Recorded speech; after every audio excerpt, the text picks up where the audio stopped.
एक ऐसा आदमी जो कि बचपन से ही अकेला था, उसकी कोई भी फैमिली नहीं थी, लेकिन एक दिन अचानक से रास्ते पर उसे मिलता है सेंटा। वो किम से पूछता है कि आखिरकार तुम्हारी विश क्या है। किम वहाँ पर थोड़ी देर तक हेजिटेट करने के बाद उसे बताता है कि मुझे चाहिए एक फैमिली। एंड ये बोलने के बाद वो जब सोता है और दोबारा अपनी आँख खोलता है, उस समय उसकी आँख खुलती है एक दूसरे वर्ल्ड के अंदर। अब हम इस एपिसोड में देखेंगे कि क्या किम सच में इस वर्ल्ड के अंदर अपनी फैमिली को ढूंढ पाएगा और बिना किसी लैंग्वेज या फिर नॉलेज के इस वर्ल्ड के अंदर सर्वाइव कैसे करेगा। एंड हाँ, इस एपिसोड को बनाने में कम से कम 10 से 12 घंटे का टाइम लगा है, सो प्लीज सपोर्ट करना। अगर 24 घंटे के अंदर 10 से 15,000 व्यूज नहीं आते हैं तो फिर मैं इस सीरीज को आगे कंटिन्यू नहीं करूंगा। थैंक्स। एपिसोड की स्टार्टिंग में हम देखते हैं एक फेस्टिवल का सीन जहां पर काफी सारे लोग मौजूद थे, मतलब कि यहाँ पर बहुत ही ज्यादा भीड़ थी। और इसी भीड़ के बीच में हम देखते हैं कपल को, जिसके साथ उसकी छोटी और प्यारी सी बच्ची भी थी। वो बच्ची अपने चारों तरफ देखते हुए बोल रही थी कि ये प्लेस बहुत ही ज्यादा अच्छा है और मुझे ये काफी पसंद भी आया। वो जब ये बातें बोल रही थी तभी उसके सामने आता है एक आदमी जिसका हाइट नॉर्मल से काफी बड़ा था, मतलब कि आई थिंक 7 फुट का रहा होगा। इतने बड़े आदमी को देखकर वो बच्ची बोलती है कि ओ कितना बड़ा आदमी है। एंड हाँ, ये आदमी है हमारी स्टोरी का मेन कैरेक्टर, जो कि उस बच्ची की बातों का जवाब नहीं देता और सोचता है कि लोग हमेशा मुझे इसी तरह से ट्रीट करते हैं और ये नॉर्मल है क्योंकि मेरी हाइट इस पूरे एरिया में सबसे ज्यादा बड़ी है, इस वजह से लोग मुझे ऐसे ही देखते हैं। ये सब बातें सोचते हुए वो जब धीरे धीरे करके आगे बढ़ रहा था तभी उसे अपने सामने दिखाई देता है एक पर्सन जिसने कि सेंटा क्लॉज के कपड़े पहन रखे थे।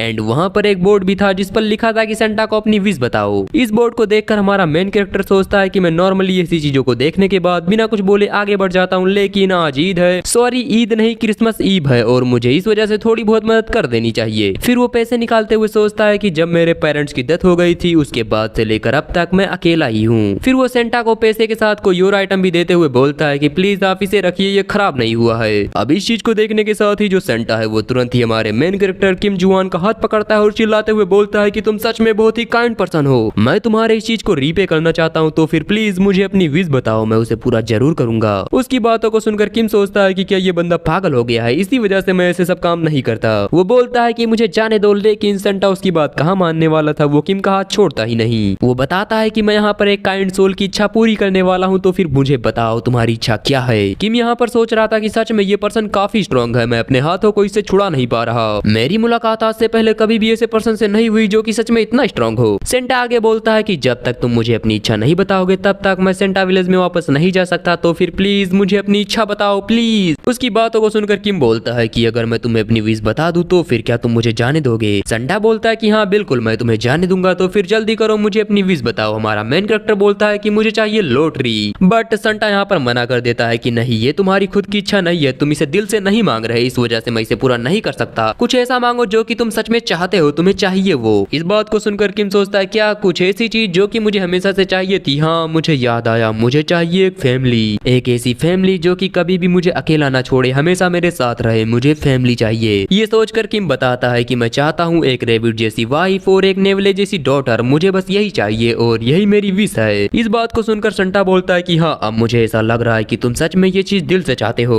मैं बता सकता हूँ कि तुम्हारी सोल काफी लंबे टाइम से अकेली है और इसी वजह से तुम्हें चाहिए फैमिली। सच में आज मैं काफी लकी हूँ क्योंकि आज मैं एक ऐसे पर्सन से मिला जिसकी सोल बिल्कुल मेरी तरह है। प्यार से ये बोलने के बाद वो डीमन की तरह हंसते हुए बताता है कि मैं तुम्हारे लिए स्नो की तरह एक प्योर हार्ट वाली वाइफ ढूंढूंगा और एक खूबसूरत बेटी जो कि अपने फादर की रिस्पेक्ट करेगी और उसके ऑर्डर को फॉलो करेगी। मुझे उम्मीद है कि आगे चलकर तुम काफी खुश रहोगे और अपनी लाइफ को एंजॉय करोगे। उसकी इन सब बातों को सुनने के बाद किम काफी परेशान हो गया था। वो तुरंत यहाँ से भागते हुए सोचता है कि सच में ऐसा लगता है कि सेंटा का दिमाग खराब हो गया है। सेंटा अभी भी बोल रहा था कि मैं तुम्हारी इस विश को पूरा जरूर करूंगा और सेंटा विलेज के सभी लोग तुम्हारा साथ देंगे। उसके ये बोलने के साथ ही हमारा सीन शिफ्ट होता है। हम देखते हैं थोड़ी देर बाद किम को, जो कि एक मेट्रो के अंदर बैठा हुआ था और सोच रहा था कि आखिरकार अर्थ पर ये सब हो क्या रहा है, सेंटा क्या बोल रहा था। उसे देखकर कोई भी साफ साफ ये बात बता सकता है कि वो पागल है और उसे मैंने अपनी इच्छा इस वजह से बताई क्योंकि मुझे सच में एक फैमिली चाहिए, बिल्कुल बाकियों की तरह मुझे एक फैमिली चाहिए। ये सब बोलने के साथ ही, मतलब सोचने के साथ ही वो सो जाता है। एंड सोने के बाद वो सोचता है कि आखिर ये स्मेल कैसी और मुझे इतनी ज्यादा ठंडी क्यों लग रही है।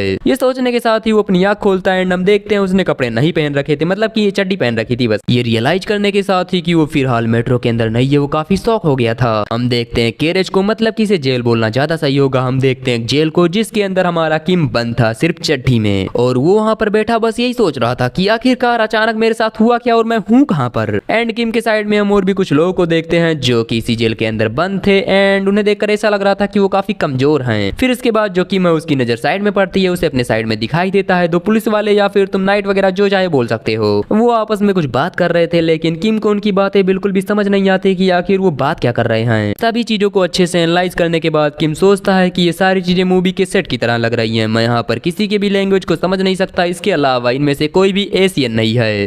तो फिर अब मुझे यहाँ पर ये समझना होगा कि जो मेरे साथ हो रहा है वो रियलिटी है या फिर कोई ड्रीम, या फिर कहीं ऐसा तो नहीं कि मैं किसी और ही वर्ल्ड के अंदर आ चुका हूँ। फिर किम को अपने सामने एक पर्सन दिखाई देता है जिसे देखकर ऐसा लग रहा था कि वो मर चुका है, क्योंकि वो बिल्कुल भी मूव वगैरह नहीं कर रहा था। इस चीज को देखने के बाद किम उसके पास जाता है, उसकी बॉडी को चेक करता है। तब किम को पता चलता है कि हाँ सच में ये पर्सन मर चुका है। एंड अगर तुम्हें ऐसा लगता है कि किम इसके साथ कुछ रहम वगैरह करने वाला है तो फिर नहीं, वो तुरंत ही उसके शर्ट को निकालता है और खुद पहनते हुए बोलता है कि हाँ मुझे माफ करना, बस इतना ही। अब जबकि किम ने कपड़े वगैरह पहन लिया है, उसे ठंडी नहीं लग रही है, तो फिर अब वो सिचुएशन के बारे में सोचता है। वो सेंटा के बात को याद करता है जहाँ पर सेंटा ने कहा था कि मैं तुम्हारे विश को पूरा करने के लिए अपनी पूरी पावर लगा दूंगा। वो सोचता है कि क्या यही वो हैप्पीनेस है जिसके बारे में सेंटा बात कर रहा था, या फिर कहीं ऐसा तो नहीं कि उसने हैप्पीनेस का कोई और मतलब समझ लिया। वेल हो सकता है कि ये कोई ड्रीम हो, और अगर ऐसा है तो फिर मुझे जल्दी जाग जाना चाहिए। वेल फिर यहीं से हमारा सीन शिफ्ट होता है। हम कुछ दिनों बाद का सीन देखते हैं जहाँ पर किम को अब ये रियलाइज हो चुका था कि हाँ ये कोई ड्रीम नहीं है, ये है रियलिटी। और तब से लेकर अब तक जो किम है वो कैरेज के अंदर बैठा है, और जो कैरेज है वो लगातार आगे बढ़ती जा रही है। किम हमें बताता है कि कुछ दिनों तक इस कैरेज के अंदर रहते हुए मुझे कुछ बातें पता चली हैं, जैसे कि इस कैरेज के अंदर मैं और मेरे साथ जितने भी लोग मौजूद थे वो सभी के सभी एक स्लेव हैं, और दूसरा जो सैनिक है वो स्लेव्स को बारी बारी करके कैरेज से बाहर निकाल रहे हैं। इसका मतलब वो उन्हें बेच रहे हैं। हम देखते हैं सैनिकों ने वापस से गेट को ओपन कर दिया था, और वो कैरेज के अंदर मौजूद कुछ और लोगों को भी बाहर निकालते हैं। एंड ये सैनिक कुछ बोल भी रहे थे जो कि ना मुझे समझ में आता है ना किम को। किम आगे बताता है कि जब भी इन स्लेव को बाहर निकाला जाता है उनके सामने एक पर्सन आता है जो कि शायद गांव का मुखिया होता है। मतलब कि ये कैरेज हर गांव में रुकता है, और उस गांव से उसका मुखिया आकर जो लोग दिखने में थोड़े अच्छे होते हैं, मतलब कि मस्कुलर या फिर ताकतवर, वो उन्हें बाई कर लेता है, मतलब कि अपने साथ ले जाता है। एंड किम हमें ये भी बताता है कि मैं एक स्लेव हूँ। इस बात से मुझे सच में काफी बुरा लग रहा है, लेकिन जब मैं दूसरों की तरफ देखता हूँ उस समय मुझे उम्मीद की एक किरण दिखाई देती है, मतलब कि मेरे अंदर होप आ जाती है, और मुझे ऐसा लगता है कि मैं जल्दी कैरेज से बाहर निकल जाऊंगा, क्योंकि मेरी फिजिक उतनी ज्यादा बुरी नहीं है, तो फिर शायद मुझे जल्दी बेच दिया जाएगा। एंड इतनी बुरी हालत में भी किम हार मानने के बजाय खुद को दिलासा दे रहा था कि हाँ सब कुछ ठीक हो जाएगा, लेकिन ऐसा कुछ भी नहीं होता, क्योंकि कई और गांव बीत जाते हैं, बट फिर भी किम को कैरेज से बाहर नहीं निकाला जाता। एंड यहाँ पर अब किम की हालत और भी काफी ज्यादा खराब हो चुकी थी, वो सदमे में डूब रहा था लगातार। एंड यूं ही धीरे धीरे करके कैरेज आगे बढ़ता है, और किम की सारी उम्मीद लगातार खत्म होती जा रही थी। वो सोचता है कि क्या सच में सब कुछ इस तरह से एंड होगा, अगर मुझे इसी तरह से जीना है तो फिर मेरे जीने का क्या मतलब। फिर जो किम है वो अपनी मॉम की बात को याद करता है। उसकी मॉम ने कहा था कि किम तुम जो भी करना उसके अंदर अपनी पूरी ताकत लगा देना, कभी भी हार मत मानना, गधे की तरह कड़ी मेहनत करना, तुम जरूर जीतोगे।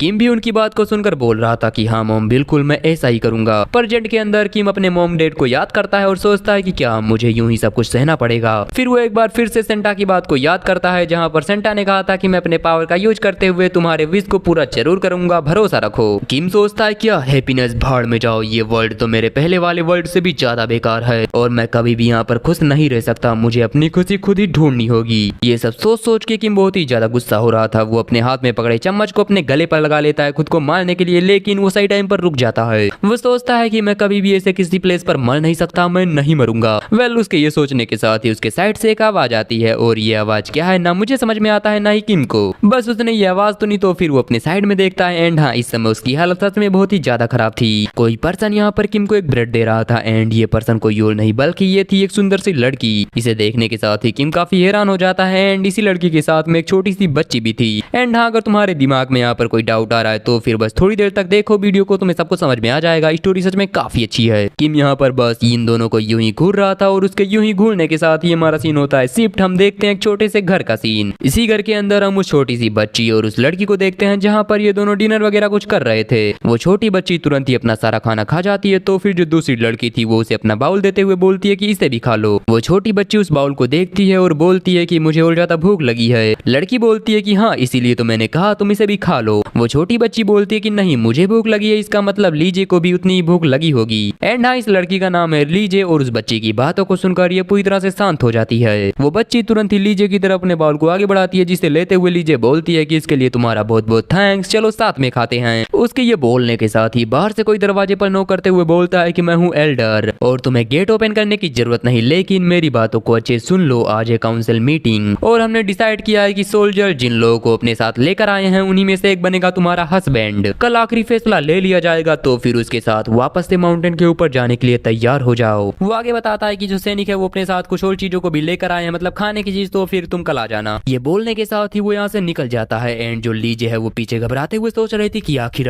अब मुझे क्या करना चाहिए। मुझे उम्मीद नहीं थी कि ये सभी लोग इतनी जल्दी ये डिसाइड कर लेंगे। मुझे ये नहीं चाहिए, मुझे किसी की भी जरूरत नहीं। मुझे डर लग रहा है, मुझे बहुत ही ज्यादा डर लग रहा है। अब वापस से मेरी पहले की तरह पिटाई की जाएगी, लेकिन मैं भाग नहीं सकती। मेरे साथ एक छोटी सी बच्ची भी है जिसे मैं पीछे नहीं छोड़ सकती, क्योंकि अगर मैंने ऐसा किया तो फिर ये वापस से पहले की तरह अकेली हो जाएगी। ये सब सोचने के साथ ही वो रोने लगती है। एंड लीजे को रोता देख वो छोटी बच्ची भी जोर जोर से रोने लगती है, क्योंकि अब कोर्स उसे भी बुरा लग रहा है। यूं ही थोड़ी देर तक शांत रहने के बाद लीजे एक कोने में जाकर बैठ जाती है और सोचती है कि आखिरकार अब मेरा क्या होगा। मुझे वापस से उस बुरे सपने को नहीं जीना, मैं वापस से वो सपना नहीं जीना चाहती। इस बच्ची को वापस से पहले की तरह ट्रीट किया जाएगा। ये 5 साल की बच्ची जिसका अभी तक कोई भी नाम नहीं है। आखिरकार मुझे क्या करना चाहिए। ये बच्ची जिसकी बेटी है वो आदमी पहले ही मर चुका है। फिर इसके बाद लीजे हमें बताती है कि मेरे फादर ने मुझे सेल कर दिया था सिर्फ और सिर्फ एक रेबिट की खाल के लिए। उनके सेल करने के बाद मैं पहली बार केबिन के अंदर आई और मैं अपने बैग वगैरह को ओपन कर पाती। उस आदमी ने मुझे बहुत ही ज्यादा पीटा, मतलब कि बहुत ही ज्यादा पीटा, सिर्फ इसी वजह से क्योंकि मुझे आने में थोड़ी देर हो गई थी।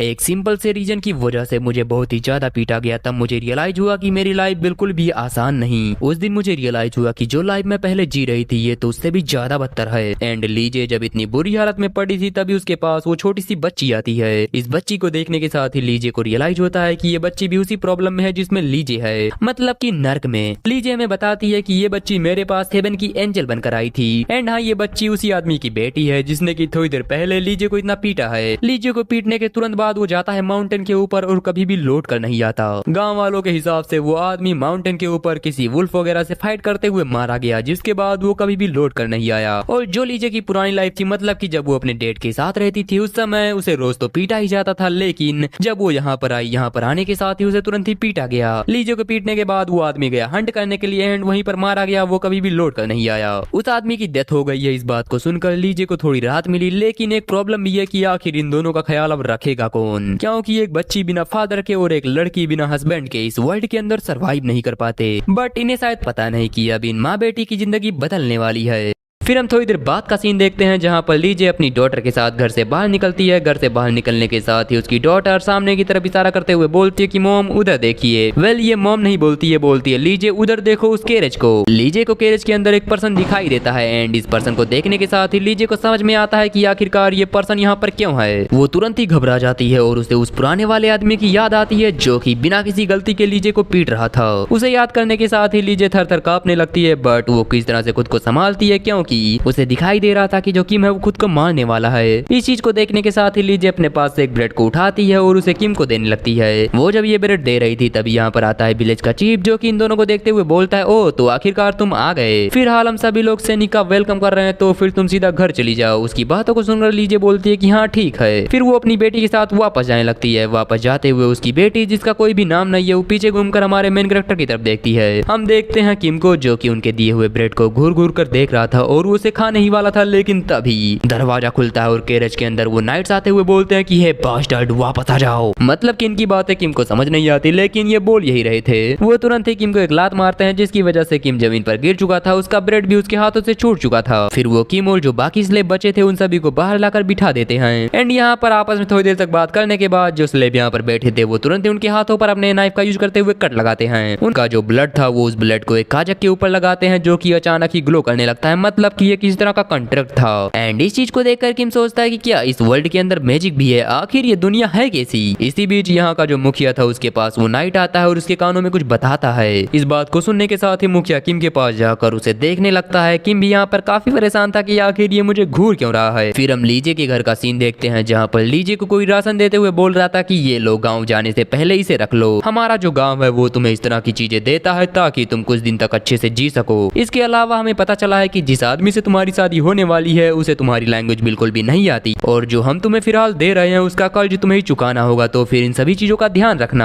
और सच कहूँ तो वो आदमी जो कि कुछ टाइम पहले मर गया था उसे गांव वाले बिल्कुल भी पसंद नहीं करते। वो गांव के अंदर सिर्फ इसी वजह से था क्योंकि वो था एक हंटर जो कि माउंटेन के ऊपर जाकर सभी चीजों को चेक करता था। और जहाँ तक मुझे लगता है तुम्हारा नया हस्बैंड काफी अलग होने वाला है। सैनिकों ने कहा है कि वो एक आम आदमी है, भले ही वो देखने में काफी मस्कुलर लगे लेकिन उसके हाथ काफी मुलायम है, मतलब कि वो ज्यादा भारी काम नहीं करता। एंड जो लीजे है वो उसकी इन सभी बातों को काफी ध्यान से सुन रही थी। वो लड़की आगे लीजे के हाथ को पकड़ती है और बोलती है कि देखो, ऐसा लगता है कि उस आदमी ने आज से पहले कभी भी किसी को नहीं मारा, और अगर ऐसी बात है तो फिर तुम्हें प्रॉब्लम हो सकती है, क्योंकि अगर वो मॉन्स्टर को हंट नहीं कर पाया तो फिर तुम भूख की वजह से मारी जाओगी। मुझे उम्मीद है कि तुम खुश रहोगी। उसकी बातों को सुनकर लीजे बोलते कि नहीं, मुझे अच्छी जिंदगी की जरूरत नहीं, मुझे बस एक ऐसा आदमी चाहिए जो कि वायलेंट ना हो और मुझे पीटे ना। अगर वो पर्सन हम दोनों को घर के किसी कोने में फेंक देता है, हमें नहीं पीटता है, तो फिर हमारे लिए इतना ही इनफ होगा। लीजे जब ये सारी बातें बोल रही थी तभी बाहर से कोई दरवाजा नॉक करते हुए बोलता है कि गेट को ओपन करो। इस बात को सुनने के साथ ही लीजे तुरंत ही अपने सामने देखती है, तब उसे दिखाई देता है एक बड़ा सा आदमी, और फिर जो मुखिया है वो गेट को खोलकर अंदर आते हुए बोलता है कि मैं उस पर्सन को ले आया जो कि तुमसे शादी करेगा। लीजे घबराते हुए बोलती है, क्या मेरा हस्बैंड? वो आदमी बोलता है कि हाँ बिल्कुल, चलो अंदर आ जाओ। फिर जो किम है वो अंदर आते हुए बोलता है कि आखिर मैं हूँ कहाँ पर। अपने सामने इस आदमी को देखकर लीजे काफी घबरा चुकी थी। वो सोचती है ये आदमी ये तो बहुत ही ज्यादा बड़ा है, क्या ये पर्सन सच में मेरा हस्बैंड बनेगा? मैंने आज से पहले कभी भी ऐसा इंसान देखा ही नहीं। वो जब ये सारी बातें सोचते हुए कांप रही थी तभी किम की नजर उसके ऊपर पड़ती है और वो सोचता है, ओ ये लेडी, ये तो वही है, इसी लेडी ने मुझे वो ब्रेड दिया था, लेकिन आखिरकार ये इतनी कांप क्यों रही है, इसे हुआ क्या? किम जब ये बातें सोच रहा था तभी वो मुखिया आकर किम का हाथ पकड़ता है और कुछ बोलता है जो कि किम को समझ नहीं आता। एंड हाँ, ये मुखिया बोल रहा था कि तुम यहाँ क्यों खड़े हो, चलो उसके पास जाओ। ये बोलकर वो किम को सीधा लीजे के पास ले जाकर खड़ा करता है और फिर लीजे की तरफ इशारा करता है, लेकिन जब किम उसकी बात को समझ नहीं पाता तो फिर वो किम और लीजे के हाथ को एक दूसरे के हाथ से पकड़ाते हुए बोलता है कि ऐसे पकड़ो। वेल मतलब वो हाथ पकड़ने के लिए बोल रहा था। वो बोलता है कि हाँ अब तुम दोनों लग रहे हो हस्बैंड एंड वाइफ। एंड हाँ, यहाँ पर किम को कुछ समझ नहीं आता कि आखिर ये सब हो क्या रहा है। वो बस अंदाजा लगाता है कि आखिर ये सब है क्या। वो सेंटा की बात को याद करता है जहाँ पर सेंटा ने कहा था कि मैं तुम्हारे लिए एक अच्छी वाइफ और एक अच्छी डॉटर ढूंढूंगा। किम लीजे को देखते हुए सोचता है कि हाँ ये बिल्कुल रेबिट की तरह है, और फिर वो अपनी डॉटर की तरफ देखते हुए सोचता है कि हाँ ये बिल्कुल नेवले की तरह है। तो फिर क्या सच में सेंटा ने जो कहा था वो सच है? क्या सच में मेरी विश पूरी हो गई? बट फिर भी अगर उसे मेरी विश को पूरा ही करना था तो फिर मुझे दूसरे वर्ल्ड के अंदर भेजने की जरूरत क्या थी? सच में कुछ ज्यादा ही हो गया। वो सब कुछ याद करता है कि आखिरकार कुछ दिन के अंदर उसके साथ क्या क्या हुआ। किम सोचता है कि क्या मेरे साथ वो सब करना जरूरी था? मैं सीधा भी यहाँ पर आ सकता था ना। एंड ये सारी बातें सोच कर किम को काफी गुस्सा आ रहा था। वो सोचता है कि सेंटा अगर तुम मुझे दोबारा मिल गए तो फिर मैं तुम्हें मार डालूंगा। एंड यहाँ पर किम काफी गुस्से में था। उसकी वाइफ और डॉटर वो दोनों ही कांप रहे थे, क्योंकि उन्हें ऐसा लग रहा था कि किम उन्हें कभी भी पीटना शुरू कर सकता है, क्योंकि उनके साथ अभी तक सिर्फ यही हुआ है, सिर्फ और सिर्फ मारपीट। फिर यहीं से हमारा सीन शिफ्ट होता है। हम थोड़ी देर बाद का सीन देखते हैं जहाँ पर हमारा मेन कैरेक्टर किम विलेज के कुछ लोगों के सामने खड़ा था। एंड यहाँ पर जो ओल्ड मैन है वो किम को कुछ बताने का ट्राई कर रहा था, लेकिन ऑफ कोर्स किम को उनकी बात समझ नहीं आती, तो फिर वो समझ नहीं पाता कि आखिर ये क्या कहने का ट्राई कर रहा है। ओल्ड मैन को भी ये बात समझ में आ जाता है कि किम इस तरह से उसकी बातें समझ नहीं सकता, तो फिर वो विलेज के एक बंदे को भेजता है किम से बात करने के लिए। वो बंदा किम की तरफ अपने हाथ को आगे बढ़ाता है। किम बोलता है क्या तुम मुझसे हाथ मिलाना चाहते हो? ये बोलने के बाद किम उससे हाथ मिलाता है, लेकिन फिर इसके बाद जो किम है वो उसके हाथों को बहुत ही जोर से दबाता है। किम यहाँ पर उसके हाथों को बहुत ही बुरी तरह से दबा रहा था, जिसकी वजह से उस बंदे की फट गई थी। वो तुरंत ही अपने घुटनों पर आकर कुछ बोलता है जो कि ना हमें समझ में आता है ना ही किम को। यहाँ पर जो विलेज चीफ है वो इस चीज को देखने के बाद ताली बजाने लगता है कि बहुत बढ़िया, तुमने काफी अच्छा काम किया। फिर वो किम के पास एक बो एरो लेकर आता है और किम को वो देते हुए बोलता है कि चलो शिकार करो, लेकिन किम को उसकी बातें समझ नहीं आती। किम उसे लेते हुए बोलता है कि आखिरकार मैं इसका करूं क्या, मुझे कुछ समझ नहीं आ रहा, और आखिरकार तुमने मुझे दिया क्यों? तुम्हें देखकर ऐसा नहीं लगता कि तुम मुझसे फाइट करना चाहते हो? वो ओल्ड मैन किम के सामने एक अजीब तरह की हरकतें करने लगता है। वो बार बार इधर कूद रहा था जो कि दिखने में सच में काफी अजीब लग रहा था। एंड इस चीज को देखकर किम को थोड़ा बहुत समझ में आता है कि ये बंदा उससे कहना चाहता है कि चलो तुम भी थोड़ा बहुत हंट करो।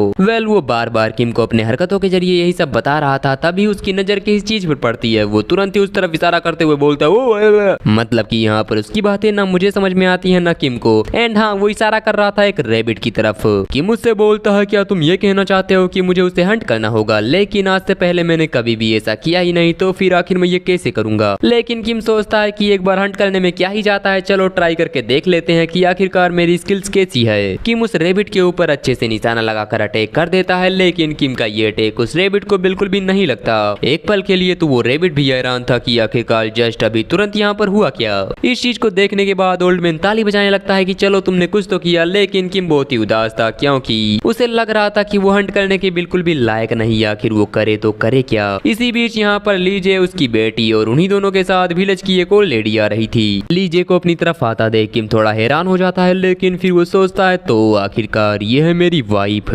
एंड हाँ, ये सोचने के साथ ही किम का फेस बुरी तरह से लाल हो जाता है। फिर हम देखते हैं थोड़ी देर बाद का सीन। यहाँ पर जो किम है वो अपने फैमिली के साथ एक चटाई वगैरह बोल सकते हैं उस पर बैठा हुआ था। एंड अब ये सभी लोग मील करने वाले हैं। जो लीजे है है वो एक बाउल के अंदर किम के लिए सूप निकालती है और फिर इसके बाद वो ये सूप किम को देने लगती है। किम भी तुरंत ये सूप लेकर पीने लगता है। वहीं अगर हम लीजे और उसकी बेटी की बात करें तो वो दोनों ही किम को घूर घूर कर देख रही थी एंड जब किम उनकी साइड देखता है तो फिर वो तुरंत ही अपनी नजरें चुरा लेती हैं। किम को समझ नहीं आता कि है आखिर ऐसा क्यों, लेकिन फिर भी किम खुश था क्योंकि फाइनली उसे फैमिली मिली है जिसे कि वो अपना बोल सकता है। वो सोचता है कि मिडिल स्कूल से लेकर अब तक मैं हमेशा अकेला ही था, मुझे जब भी होश आया उस समय मैं हमेशा अकेला था, लेकिन अब मुझ जैसे एक बेकार से आदमी के पास भी एक फैमिली है। बेशक अगर हम सभी लोग एक दूसरे को काफी अच्छे समझ जाएं तो फिर ये हमारे लिए बेटर होगा, लेकिन यहाँ पर आने के बाद मैंने जो कुछ भी देखा है उसे देखकर ऐसा लगता है कि मुझे भी काफी सारी चीजों को फिक्स करना होगा। वो आसमान में देखते हुए बोलता है कि सेंटा, इन सभी चीजों के लिए मैं तुम्हें मारना चाहता हूँ, लेकिन फिर भी एक दूसरे तरफ से मैं तुम्हें थैंक्स भी करना चाहता हूँ क्योंकि तुम्हारी वजह से आज फाइनली मेरे पास एक फैमिली है। फिर यहीं से हमारा सीन शिफ्ट होता है। देखते हैं अगले दिन का सीन जहाँ पर ये तीनों माउंटेन के ऊपर जा रहे थे क्योंकि शादी के बाद इन तीनों को माउंटेन के ऊपर ही रहना होगा। किम अपने पीछे अपनी डॉटर और अपनी वाइफ को देखता है जहाँ पर वो दोनों काफी थक चुके थे। किम सोचता है कि क्या ये दोनों उतनी दूर तक चल पाएंगे। किम पूछता भी है कि क्या तुम दोनों ठीक हो, कहीं ऐसा तो नहीं कि तुम बहुत ही ज्यादा थक गए, लेकिन ये बोलने के बाद किम को रियलाइज होता है कि वो इनसे कुछ पूछ नहीं सकता क्योंकि उनको किम की लैंग्वेज समझ नहीं आती एंड इस वजह से किम सोचता है कि मुझे जल्दी इस वर्ल्ड के लैंग्वेज को सीखना होगा वरना चीजें मेरे लिए काफी मुश्किल हो जाएंगी। फिर जो किम है वो वहीं पर रुकता है और अपने मॉम की बात को याद करता है जहाँ पर उसकी मॉम ने कहा था, किम जूहुआन, अगर तुम्हें कभी कोई ऐसा मिलता है जिसे कि सच में तुम प्रोटेक्ट करना चाहते हो तो फिर तुम कभी भी हेजिटेट मत करना, उसे हर कीमत पर बचाना, उसकी रक्षा करना क्योंकि यही तुम्हारी पहली प्रायोरिटी होगी। ये सब बातें सोचने के बाद जो किम है वो अपने जगह पर रुक जाता है एंड वापस घूमकर पीछे जाने लगता है एंड किम को अपनी तरफ आता देख उसकी डॉटर बहुत ही डर चुकी थी। वो तो डर की वजह से रोने लगती है कि कहीं कोई मुझे पीटे ना, लेकिन किम ऐसा कुछ भी नहीं करता। वो तुरंत ही उन दोनों के सामने जाकर अपने घुटनों पर बैठ जाता है और बोलता है कि तुम थोड़ी देर आराम कर लो, बाकी सब चीजें मैं हैंडल कर लूंगा और डरो मत।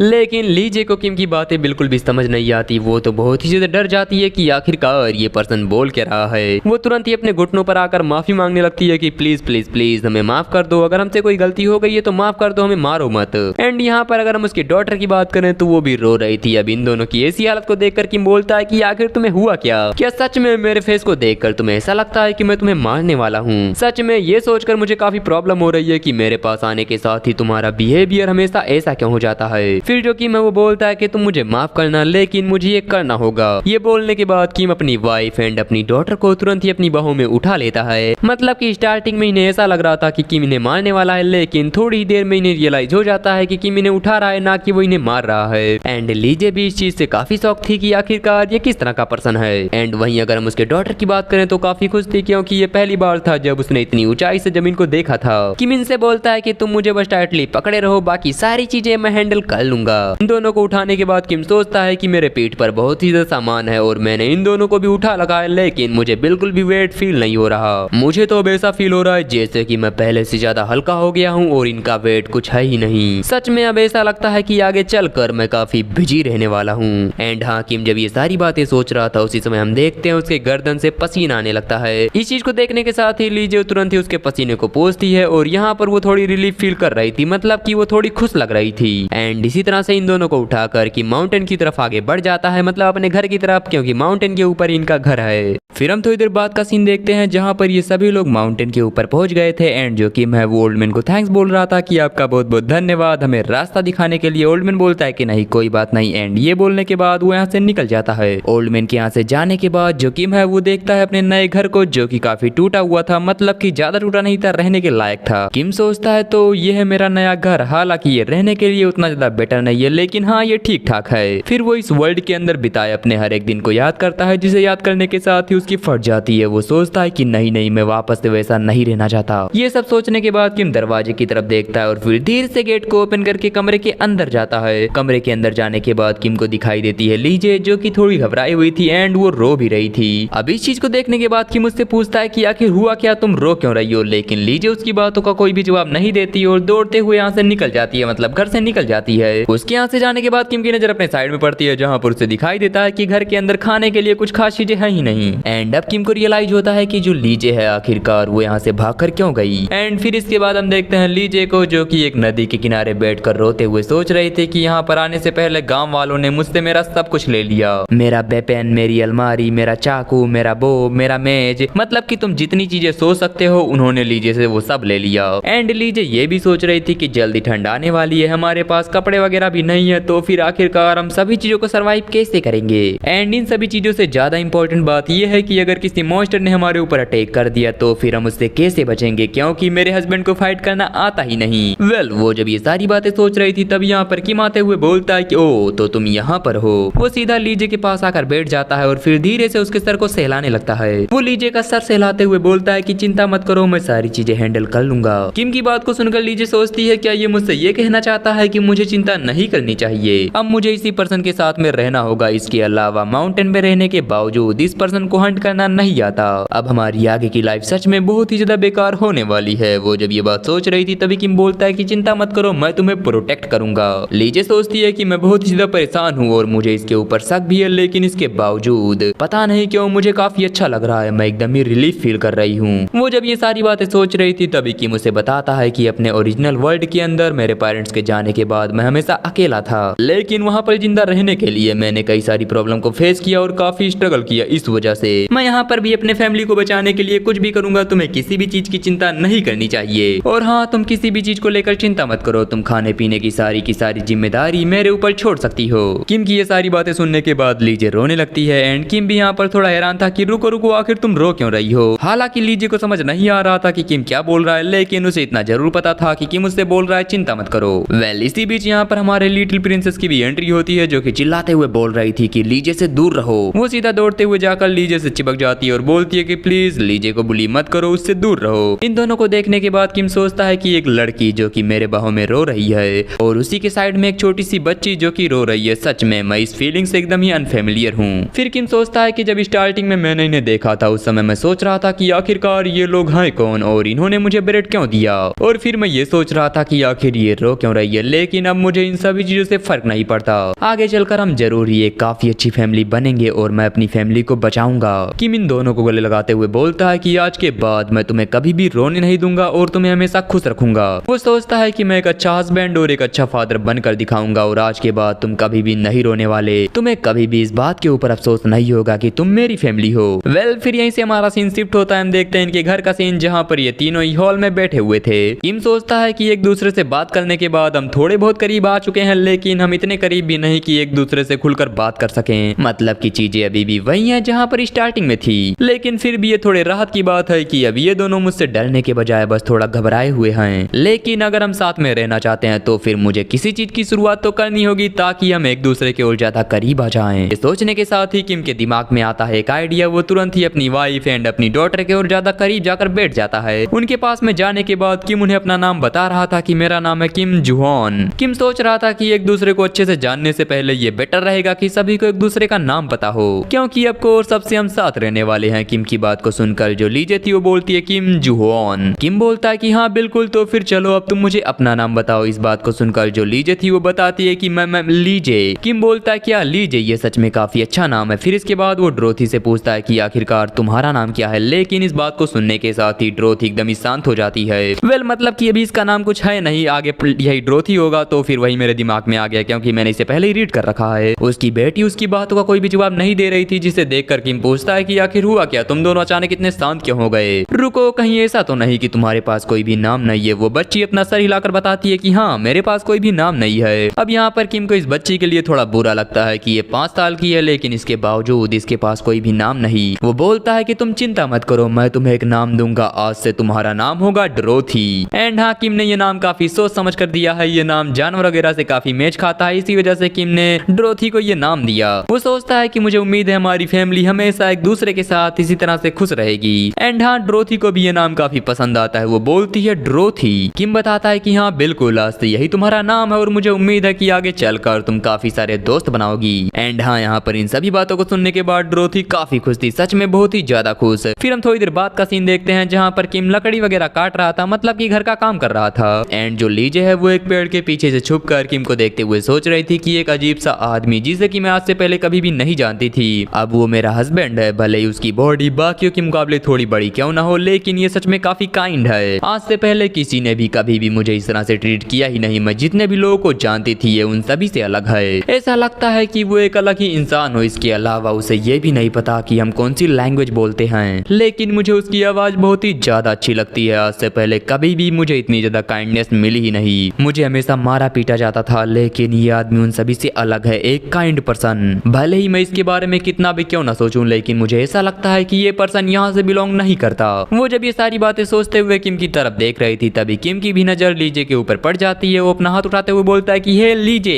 लीजे जो है वो किम के आंख और बाल की तरफ देखते हुए सोचती है कि ये दोनों एकदम ब्लैक हैं। और मैंने ऐसा सुना है कि जिन हीरोज को एनिमी से फाइट करने के लिए समन किया जाता है उनके भी आंख और बाल काले होते हैं। सच में ये सोचना कि ब्लैक हेयर और ब्लैक आई वाला लेजेंडरी हीरो यहाँ पर है, ये पॉसिबल नहीं लगता। शायद ये हो सकता है कि ये बस एक हीरो की तरह दिखता है, ना कि कोई रियल हीरो। लेकिन इसके जैसे किसी काइंड पर्सन को किसी केसल में होना चाहिए, ना कि यहाँ पर। छोड़ो, मुझे इन सब बातों से फर्क नहीं पड़ता। अगर मैं किसी को इसके बारे में बताऊंगी तो फिर फालतू के रूमर्स फैलने लगेंगे। लीजे जब ये सारी बातें सोच रही थी, तभी जो किम है वो उसके एकदम ही पास में आकर पहुंच जाता है। एंड लीजे अभी भी वही सोच रही थी कि इसके हेयर ब्लैक है, इसके आई ब्लैक है, वगैरह वगैरह। लेकिन लीजे को रिलीफ भी फील होता है कि ये पर्सन काफी अच्छा है, ये उसे बुली नहीं करता। लेकिन हाँ, बस इसका साइज थोड़ा सा बड़ा है। हालांकि ये कोई प्रॉब्लम की बात नहीं। वैसे हम आज ही मिले हैं और मैं इसके बारे में इतना सोच रही हूँ। ये सोचने के साथ ही लीजे का फेस रेड हो जाता है और किम को समझ नहीं आता कि आखिरकार यहाँ पर हो क्या रहा है। वो लीजे के सर पर हाथ रखता है एंड यहाँ पर लीजे सोचती है कि मुझे इस चीज की आदत नहीं। अब तक जब भी मेरे सर के ऊपर हाथ रखा गया है मुझे मारने के लिए, ना कि मुझे प्यार करने के लिए। एंड हाँ, यहाँ पर वो यही सब काफी सारी बातें सोच रही थी, तभी जो किम है वो उसे किस कर लेता है। एंड इस चीज के बाद जो लीजे है वो पत्थर की तरह एकदम ही जम जाती है और जो किम है उसकी भी हालत काफी खराब थी। उसकी तो पूरी बॉडी ही सेक करने लगती है। इसी बीच उसे अपने साइड में दिखाई देती है एक बाल्टी। वो तुरंत ही उस बाल्टी को उठाता है और दौड़ते हुए यहाँ से निकल जाता है। वहीं अगर हम लीजे की बात करें तो वो भी हैरानी में काफी ज्यादा ब्लश कर रही थी। फिर अब थोड़ी देर बाद जंगल के अंदर देखते हैं किम को, जो कि बोल रहा था, सच में क्या मैं पागल हो गया हूँ? आखिरकार मैं सोच क्या रहा था? हमारी शादी बस आज ही हुई है और हम ठीक से एक दूसरे को जानते भी नहीं, लेकिन इसके बावजूद मैंने उसे किस कर लिया। अब तो मुझे समझ भी नहीं आ रहा कि मुझे क्या करना चाहिए। मैं उससे बात भी नहीं कर सकता। आखिरकार मैं करूँ तो करूँ क्या? एंड हाँ, ये बोलने के साथ ही किम को रियलाइज होता है कि वो अपने घर से काफी दूर आ चुका है, मतलब कि काफी दूर। एंड यहाँ पर किम को जंगल के अंदर से काफी अजीब अजीब तरह की आवाजें भी सुनाई देती हैं। किम सोचता है कि मुझे जल्दी पानी लेकर यहाँ से वापस चले जाना चाहिए। मुझे कुछ भी समझ नहीं आ रहा कि आखिर यहाँ पर हो क्या रहा है। लेकिन ये सोचने के साथ ही किम को एक बहुत ही अजीब तरह का ऑरा फील होता है, एक बहुत ही खतरनाक ऑरा। एंड हाँ, ये एक वुल्फ टाइप का दिखने वाला मॉन्स्टर था जिसका साइज सच में काफी बड़ा था, एक ह्यूमन जितना। इसे देखने के साथ ही किम की पूरी बॉडी सेक करने लगती है। वो सोचता है कि एक वुल्फ, आखिरकार अब मुझे क्या करना चाहिए? क्या मैं इसे फाइट करूं? इसी बीच किम को अपने पास में एक लकड़ी का टुकड़ा दिखाई देता है जिसे कि किम ने तुरंत ही उठा लिया था। इसी बीच जो वुल्फ है उसने भी किम के ऊपर अटैक कर दिया था, लेकिन किम ने उस लकड़ी का यूज करते हुए उसके अटैक को ब्लॉक कर लिया था। किम तुरंत ही अपने फिस्ट का यूज करते हुए वुल्फ के ऊपर अटैक करता है, लेकिन घंटा इससे उससे कुछ फर्क ही नहीं पड़ता। वो किम को बाइट करने का ट्राई करता है, लेकिन किम ने बैरली साइड में हटकर उसके इस अटैक को डॉज कर लिया था। एंड फिर जो किम है वो यहाँ पर सोचता है कि नहीं, मैं मर नहीं सकता, मैं तुम्हें मारूंगा। ये सोचने के साथ ही वो उसे वापस हिट करना शुरू करता है, लेकिन किम ऐसा बिल्कुल भी नहीं कर पा रहा था क्योंकि वुल्फ सच में काफी स्ट्रॉन्ग था। इसी बीच किम को रियलाइज होता है कि उसका जो हाथ है उसमें आग लग चुका है, मतलब कि वो जलने लगा है। लेकिन किम को जलने का पेन फील ही नहीं होता, बल्कि उसे तो यहाँ पर पावर फील होती है, पावर। एंड अब इस चीज को रियलाइज करने के साथ ही कि उसके पास फायर पावर है, वो तुरंत ही वुल्फ के ऊपर बैठ जाता है और फिर ले धड़ाधड़ उसे मारना शुरू करता है। किम उस वुल्फ को काफी देर तक मारता है, पीटता रहता है जब तक कि उसकी डेथ नहीं हो जाती। एंड हाँ, उसे मारने के बाद किम भी अपने हाथों को देखते हुए यही सोच रहा था कि आखिरकार जस्ट अभी यहाँ पर हुआ क्या। वो अपने हाथों को देखते हुए सोचता है कि मुझे अच्छे से याद है मैंने यहाँ पर फायर पावर यूज किया था, लेकिन इसके बावजूद मेरे कपड़े भी नहीं जले। अब मुझसे ये मत कहना कि मैं मैजिक का यूज कर सकता हूँ। क्या सच में मैं मैजिक का यूज कर सकता हूँ? फिर वो विलेज के अंदर हुए उस इंसिडेंट को याद करता है जहाँ पर नाइट ने सभी स्लेव के हाथों पर एक कट लगाया था। एंड फिर इसके बाद उनके ब्लड को एक लेटर में लगा दिया था जिसके अंदर से मैजिक रिलीज हो रहा था। ये रियलाइज करने के साथ ही कि किम भी मैजिक का यूज कर सकता है, वो सोचता है कि हाँ, मैं भी इसे ट्राई करूंगा। वो हवा की तरफ देखकर चिल्लाते हुए बोलता है कि फायरबॉल, लेकिन यहाँ पर कुछ होता ही नहीं। जो किम है वो और कई बार चिल्लाता है कि फायरबॉल फायरबॉल फायरबॉल, लेकिन कुछ होता ही नहीं। किम को ऐसा लगता है कि वो फायर का यूज नहीं कर सकता, तो फिर वो किसी और मैजिक का यूज करेगा, जैसे कि fire storm, wind magic, dragon breath, fire magic, spirit magic, earth magic. And last में हार मानते मानते वो बोलता है कि अराइज। लेकिन इतना सब करने के बाद भी यहाँ पर कुछ होता ही नहीं, जिसे देखने के बाद उसका मुंह पूरी तरह से उतर जाता है। वो सोचता है कि अगर मैं इस मैजिक का यूज अच्छे से कर पाता तो फिर शायद हंट करने में मुझे कोई भी प्रॉब्लम नहीं होती, मैं आराम से हंट कर सकता था। और अगर ऐसा होता तो फिर मैं अपनी फैमिली को एक अच्छा मील, एक अच्छी लाइफ दे सकता था। लेकिन क्या ही कर सकते हैं जब मैं ऐसा कर ही नहीं सकता। तो इसके अलावा इस विलेज के अंदर कोई डॉक्टर भी नहीं है कि मैं उससे अपने मैजिक का इलाज करवा सकूं, मतलब कि मैजिक वगैरह को सीख सकूं और ज्यादा पावरफुल बन सकूं। फिर जो कि मैं वो सोचता है कि अब मुझे इन सभी चीजों के बारे में भूल जाना चाहिए, क्योंकि अगर मैं इन्हीं चीजों के बारे में सोचता रहा तो चीजें जो हैं वो बद से ज्यादा बदतर होती जाएंगी। फिर जो कि मैं वो हमें बताता है अपने पास्ट के बारे में कि मेरे पेरेंट्स के डेथ के कुछ समय बाद जो मेरे ग्रैंडफादर थे वो भी मुझे छोड़कर चले गए। मतलब कि वो काफी बड़े थे लेकिन फिर भी वो काफी हेल्दी थे, लेकिन एक इंसिडेंट के अंदर उनकी डेथ हो गई। हम देखते हैं किम के अंकल को जो कि उसे पीटते हुए बोल रहे थे कि ये सब कुछ तुम्हारी गलती है, तुम्हारी वजह से मेरा बड़ा भाई और मेरे फादर मुझे छोड़कर चले गए, सिर्फ और सिर्फ तुम्हारी वजह से। एंड यहाँ पर जो बाकी लोग थे वो भी सभी की डेथ के लिए सिर्फ और सिर्फ किम को ही ब्लेम कर रहे थे कि ये सब तुम्हारी वजह से हुआ, सिर्फ और सिर्फ तुम्हारी वजह से। प्रेजेंट के अंदर किम सोच रहा था कि उन सभी चीजों की वजह से मेरे रिलेटिव ने मुझे बहुत ही ज्यादा परेशान किया। उन सभी को ऐसा लग रहा था कि मैं डेथ का कोई एंजल हूँ और अगर कोई भी मेरे पास आएगा तो फिर वो मारा जाएगा। फिर जो किम है वो मरे हुए उल्फ को उठाता है और आगे बढ़ते हुए सोचता है कि मुझे सीधा घर जाना चाहिए वरना हो सकता है कि लेट हो जाए। वैसे मैंने अपने ग्रैंडफादर को मॉन्स्टर हंट करते हुए देखा था जिसकी वजह से मुझे काफी बड़ी हेल्प मिली है। अब मैं बस ये सोच रहा हूँ कि अगर मेरी फैमिली इस चीज को देखेगी तो फिर उनका रिएक्शन कैसा होगा। हालांकि मुझे थोड़ा बुरा भी लग रहा है क्योंकि मैं मैजिक का यूज नहीं कर सकता। मुझे समझ नहीं आ रहा कि पहले मैंने मैजिक का यूज कैसे किया था। फिर यहीं से हमारा सीन शिफ्ट होता है। हम देखते हैं घर के अंदर लीजे और ड्रोथी को, जहाँ पर लीजे अपना काम कर रही थी और वहीं जो ड्रोथी है वो एक बाउल लेकर लीजे के पास आती है ताकि वो उसकी मदद कर सके।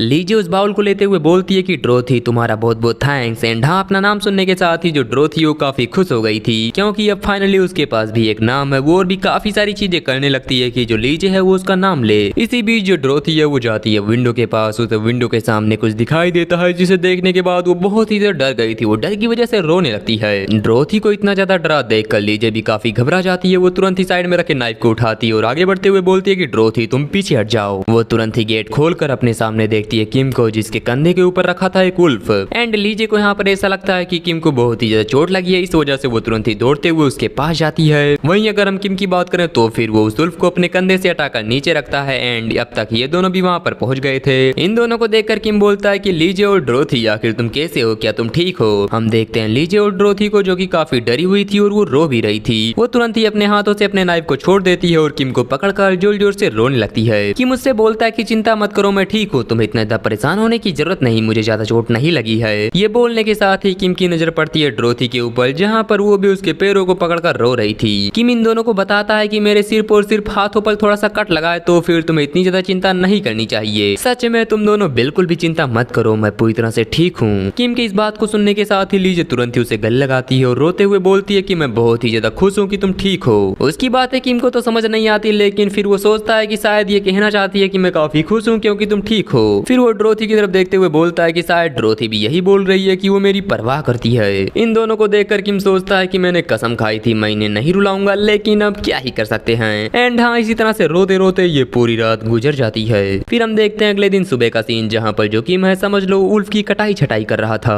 वो सबसे पहले उल्फ के खाल को बाहर निकालता है एंड इस चीज के लिए वो थैंक्स करता है अपने दादाजी का क्योंकि उन्हीं की वजह से किम को ये सारी चीजें आती हैं कि आखिरकार उसे सब कैसे करना है। लेकिन इसके अंदर किम को काफी टाइम लग रहा था क्योंकि ये किम का पहली बार है जब वो ये सारी चीजें कर रहा है। लेकिन फिर भी किम सोचता है कि आराम करने के बजाय काम करना ज्यादा बेटर रहेगा तो फिर चलो काम ही करते हैं। वो जब ये सारा काम कर रहा था तभी उसे बाहर से एक आवाज आती है कि किम जुआन। इस आवाज को सुनने के साथ ही किम को समझ में आ चुका था कि ये है लीजे। वो तुरंत ही बाहर जाता है और लीजे को देखता है जिसने की अपने हाथ में एक टोकरी को पकड़ रखा था। लीजे उस टोकरी को जमीन पर रखते हुए बोलती है कि तुम मीट को इसके अंदर रख दो। अब ये बातें किम को समझ नहीं आती तो फिर वो इशारे से समझाती है कि आखिरकार तुम्हें क्या करना है। उसके इशारे को देखकर किम सोचता है कि क्या मुझे मीट को इस टोकरी के अंदर रखना है। फिर जो किम है वो सोचता है कि आखिरकार इसके भाषा में मुझे थैंक्स कैसे बोलना चाहिए। थोड़ी देर तक सोचने के बाद वो लीजे को थैंक्स बोलता है लेकिन उसकी बातों को सुनने के बाद जो लीजे थी वो हंसने लगती है। किम सोचता है कि क्या मैंने कुछ गलत बोल दिया या फिर कुछ अजीब। लेकिन यहाँ पर जो लीजे है वो भी थोड़ी देर बाद किम से बोलती है कि हाँ तुम्हारा भी थैंक्स। एंड हाँ, फिर इसी तरह से थोड़ी देर तक ये दोनों एक दूसरे के साथ थैंक्स खेलने लगते हैं। थोड़ी देर बाद जो लीजे थी वो बोलती है कि तुम्हारा वेलकम। एंड किम सोचता है कि चलो अब मुझे समझ में आ गया कि मुझे थैंक्स कैसे बोलना है। एंड किम यहाँ पर ये सोचता है कि ये मेरा पहली बार था जब मैंने किसी पर्सन से इस तरह से बात करी। सच में ये मेरा पहला एक्सपीरियंस था और मैं इससे काफी खुश हूँ। ये सोचने के बाद किम वापस से कमरे के अंदर जाने लगता है, मतलब कि मीट वगैरह को रखने के लिए। वहीं अगर हम पीछे लीजे की बात करें तो उसे काफी ज्यादा एम्बेरसमेंट फील हो रही थी, लेकिन वो सोचती है कि इन सभी चीजों को लेकर मैं काफी क्यूरियस हूँ। ये मेरा पहली बार था जब किसी पर्सन ने मेरे साथ ऐसा किया, क्या बाकी वुमेन्स को भी ऐसा ही फील होता होगा। एंड हाँ, यहाँ पर शायद किस की बात हो रही है, शायद थोड़ी देर पहले किम ने इसे किस भी किया था। और लीजे आगे सोचती है कि ये काफी अजीब है, मतलब कि बस फालतू की बातें सोच रही है जो कि मैं स्किप कर रहा हूँ, काम आएगा तो बता दूंगा। काफी देर तक सोचने के बाद वो रूम के अंदर जाती है और किम को अपने अजीब इशारों से समझाने लगती है कि आखिरकार उसे क्या करना चाहिए। लीजे यहाँ पर किम को बताना चाहती थी कि ऐसे काम औरतें करती है, ना कि आदमी। लेकिन किम तो काफी अच्छा इंसान है, वो इस चीज के अंदर भी लीजे की मदद करता है, लेकिन मदद करने के बहाने वो कुछ और ही करने के बारे में सोच रहा था। वो लीजे के पास जाता है, लेकिन लीजे यहाँ पर सोच रही थी कि नहीं नहीं नहीं, मेरे पास मत आओ। किम लीजे के साथ कुछ करने का ट्राई करता है, लेकिन लीजे तुरंत ही पीछे हट जाती है, ये सोचते हुए कि इडियट, आखिरकार तुमने अपनी आंखें बंद क्यों करी। वेल, ये सब फालतू की चीजें हैं, मुझे कुछ भी समझ नहीं आ रहा, बस तुम इतना समझ लो कि फाइनली थोड़ी देर के बाद इन दोनों के बीच में किस हो जाता है। एंड अपना ये सब काम करने के बाद किम जैसे ही दरवाजे के बाहर निकलता है, उसे अपने सामने दिखाई देती है ड्रोथी, जो कि दरवाजे के पीछे से इन दोनों को देख रही थी। अब ड्रोथी को यहाँ पर देखने के बाद लीजे ये सोचती है कि रुको, क्या ड्रोथी ने हम दोनों को किस करते हुए देखा था। एंड अब ये चीज सोचने के साथ ही लीजे तुरंत यहाँ से निकल जाती है, क्योंकि ऑफ कोर्स उसे काफी शर्म आ रही थी।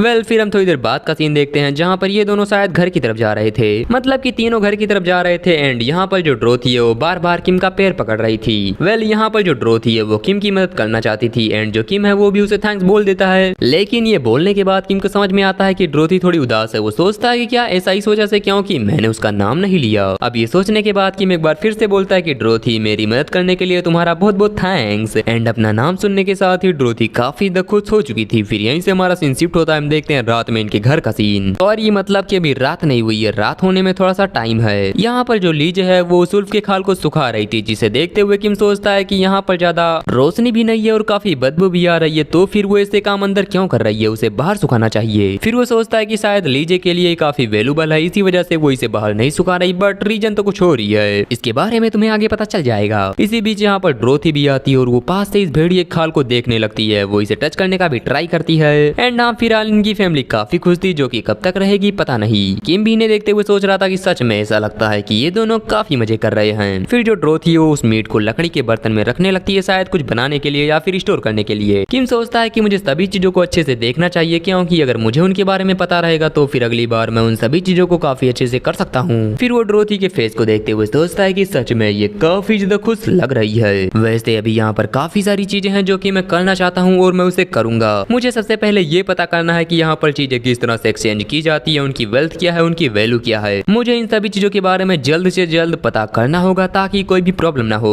वेल, तो अब आराम करने का टाइम खत्म हो गया, तो फिर चलो वापस चलते हैं काम पर। ये सोचने के बाद जो कि मैं वो यहाँ से जा ही रहा था, लेकिन तभी जो लीजे है वो उसे रोक लेती है। कि मुझसे पूछता है कि आखिर क्या हुआ, क्या तुम चाहती हो कि मैं यहीं पर रुक जाऊं। लीजे किम की बातें समझ नहीं पाती, लेकिन वो इशारे से किम को कुछ समझाने का ट्राई करती है। किम उसे बताता है कि देखो मैं ठीक हूँ, तुम मेरे बारे में चिंता मत करो, मेरी इंजरी भी ठीक हो चुकी है, तो फिर तुम्हें चिंता नहीं करनी चाहिए और मैं उतना ही काम करूंगा जितना मैं कर सकता हूँ, मैं खुद के ऊपर ज्यादा फोर्स नहीं डालने वाला, तो फिर चिंता मत करो। ये सारी बातें लीजे को समझाने के बाद किम यहाँ से निकल जाता है। हालांकि लीजे को ये सारी बातें समझ आई कि नहीं आई, ये उसके ऊपर डिपेंड करता है। जंगल के अंदर आने के बाद किम एक पेड़ को देखते हुए सोचता है कि हाँ, ये परफेक्ट है, मुझे इसी से शुरू करना चाहिए। मैंने सुना था कि ओक की लकड़ी जलाने के लिए एकदम ही परफेक्ट होती है, तो फिर इसे काटने के बाद मुझे पता करना होगा कि आखिरकार कौन सी लकड़ी ओक की है। मैंने आज से पहले कभी भी ऐसे काम नहीं किए, लेकिन मुझे अपने ताकत के ऊपर पूरा भरोसा है लाडले, मैं ये कर लूंगा। ये सब सोचने के बाद किम जैसे उस लकड़ी को कट करने का ट्राई करता है, तुरंत ही उसका जो वेपन है वो उसके हाथों से छूटकर जाकर गिरता है साइड में। एंड अब जाकर किम को रियलाइज होता है कि ना ना ना, ये काम करना बिल्कुल भी आसान नहीं, उसे मेहनत तो करनी होगी। फिर हम थोड़ी देर बाद का सीन देखते हैं, जहाँ पर किम वापस से अपने घर पर पहुंच चुका था एंड उसके पास कुछ लकड़ियां भी थी। किम को देखने के साथ ही लीजे और उसकी बेटी ये दोनों ही थोड़े हैरान हो जाते हैं, पता नहीं क्यों। लीजे तुरंत ही दौड़ते हुए किम के पास आती है और बिना कुछ बोले उसे तुरंत ही जमीन पर बैठा देती है। यहाँ पर जो लीजे है वो उसके हाथों को पोंछ रही थी और किम उससे बोल रहा था कि चिंता मत करो, मैं ठीक हूँ। वो लीजे का थैंक्स भी करता है कि वो उसकी इतनी ज्यादा केयर करती है। तुम्हें इस चीज को देखकर खुश होने की जरूरत नहीं, क्योंकि ऐसा कोई भी नहीं है जो कि तुम्हारी केयर करे। वेल, फिर हम देखते हैं ड्रोथी को, जहाँ पर उसे रहा नहीं जाता कि आखिरकार जो किम है वो बस लीजे की तारीफ क्यों कर रहा है। वो तुरंत ही दौड़ते हुए जाती है बाल्टी के पास, वहाँ पर वो पानी के अंदर अपने हाथों को भिगाती है और फिर वापस आती है किम के पास। वो यहाँ पर किम के फेस को वॉश करने का ट्राई कर रही थी एंड किम भी समझ जाता है कि आखिर ये क्या करना चाहती है। ये दोनों ही इस चीज पर हंसने लगते हैं। फिर जो किम है वो बोलता है कि ड्रोथी तुम्हारा बहुत बहुत थैंक्स। एंड यहाँ पर अपना नाम सुनने के साथ ही ड्रोथी काफी खुश हो गई थी। वो तुरंत ही वापस जाती है पानी लेने के लिए। हालांकि किम उसे रोकने का ट्राई करता है कि तुम्हें सब कुछ करने की जरूरत नहीं, लेकिन ड्रोथी उसकी बातें बिल्कुल भी नहीं सुनती। किम यहाँ पर सोच रहा था कि सच में ऐसा लगता है कि ये बस एक ड्रीम है, कुछ दिनों पहले तक मेरे पास कुछ भी नहीं था। मुझे ऐसा लग रहा था कि मैं कभी भी अपने लाइफ को एंजॉय नहीं कर सकता, लेकिन सच में आज मैं बहुत ही ज्यादा खुश हूँ। मैं हमेशा ड्रोथी और लीजे को यूं ही स्माइल करते हुए देखना चाहता हूँ, हमेशा हमेशा के लिए।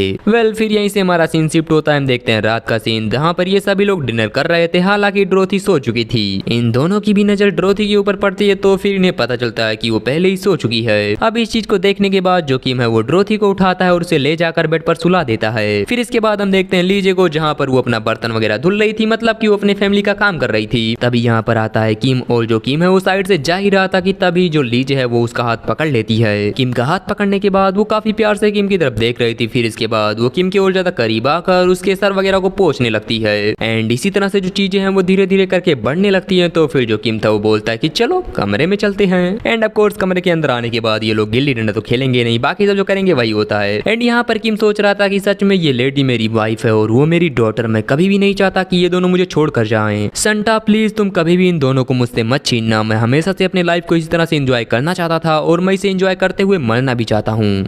फिर इसके बाद जो लीजे है वो हमें इस वर्ल्ड के बारे में और अपने पास्ट लाइफ के बारे में थोड़ी बहुत चीजें बताती है, जैसे कि कॉमनर्स के पास बिल्कुल भी पैसा नहीं होता, वहीं ये नोबल्स के पास बहुत ही ज्यादा पैसा होता है। उनके पास काफी सारे रूम होते हैं, इस वजह से वो कभी भी इस चीज को समझ नहीं सकते। लेकिन कॉमनर्स के लिए ये चीज एकदम ही अलग होती है। उनके पास सिर्फ और सिर्फ एक ही रूम होता है जहाँ पर सभी लोग एक साथ सोते हैं। और इसी वजह से मुझे ये बात काफी अच्छे से पता है कि जो कपल है वो अपना नाइट स्पेंड कैसे करते हैं। एंड हाँ, लीजे का मतलब किसी और चीज से था, मतलब की जब वो छोटी थी उस समय उसके जो डैड थे वो उसकी मॉम को बहुत ही ज्यादा मारते थे, मतलब बहुत ही ज्यादा मारते पीटते थे। और लीजे को इस चीज से बहुत ही ज्यादा डर लगता था, क्योंकि उसकी मॉम को तब तक पीटा जाता था जब तक कि वो अनकॉन्शियस ना हो जाए। ये सारी चीजें देखकर लीजे को ऐसा लगता था कि यही उसका फ्यूचर है, मतलब कि फ्यूचर के अंदर उसके साथ भी ऐसा ही होगा। हालांकि प्रेजेंट के अंदर जो लीजे है वो धीरे से अपनी आंख खोलती है। उसे अपने पूरे घर के अंदर लकड़ी के जलने की स्मेल आ रही थी और फिर वो सोचती है कि रुको, आखिरकार मैं बेड पर कब आ गई। मुझे अच्छे से याद है कि हम लोग फ्लोर के ऊपर सो रहे थे, तो फिर आखिरकार मैं यहाँ पर क्या हूँ। एंड फिर इसके बाद उसे अपने साइड में ड्रोथी भी दिखाई देती है, वो भी काफी आराम से सो रही थी। लीजे स्माइल करते हुए सोचती है कि सच में मैं काफी खुश हूँ, मुझे कभी उम्मीद नहीं थी कि मेरी फर्स्ट नाइट ऐसी होगी। जब से ये पर्सन मेरी लाइफ में आया है तब से लेकर अब तक मेरी लाइफ पूरी तरह से बदल गई है। वो जब ये सारी बातें सोचते हुए स्माइल कर रही थी तभी उसी समय किम भी जाग जाता है। हालांकि जो किम है वो नींद में ही था, तो फिर वो वापस से बिना कुछ बोले चुपचाप सो जाता है। एंड यहाँ पर जो लीजे है वो ये सोच रही थी स्माइल करते हुए कि सच में मैं काफी खुश हूँ, आज से पहले मुझे कभी भी इतनी खुशी फील नहीं हुई। फिर हम थोड़ी देर बाद का सीन देखते हैं जहाँ पर फाइनली किम को भी होश आ चुका था। वो उठते हुए अपने साइड में देखता है, तब उसे पता चलता है कि जो ड्रोथी है वो अभी भी सो रही है। फिर हम देखते हैं लीजे को जो कि एक बाल्टी उठाने जा रही थी, लेकिन तभी अचानक वहाँ पर किम आता है और उस बाल्टी को उठा लेता है। किम को अचानक ही अपने सामने देखकर लीजे थोड़ी हैरान हो गई थी। फिर इसके बाद जो किम है वो जाकर उस जलते हुए लकड़ी को बुझाता है। एंड इसी बीच जो लीजे है वो किम से साइड से कुछ बोलती है। वो क्या बोलती है वो ना ही मुझे समझ में आता है एंड ना ही किम को। किम उससे पूछता है कि क्या हुआ, क्या तुम अच्छे से सोई। एंड इसी तरह से ये दोनों थोड़ी देर तक बातें करते हैं। किम उससे बोलता है कि आखिरकार मुझे तुम्हें क्या बुलाना चाहिए, लीजे या फिर कुछ और। लीजे किम से बोलती है कि प्लीज तुम मुझे डियर बताओ। किम भी उसकी बात को समझ जाता है कि हाँ ये क्या कहना चाहती है। वो बोलता है कि ठीक है डियर। एंड इस बात को सुनने के साथ ही लीजे काफी ज्यादा एम्बेरस हो गई थी।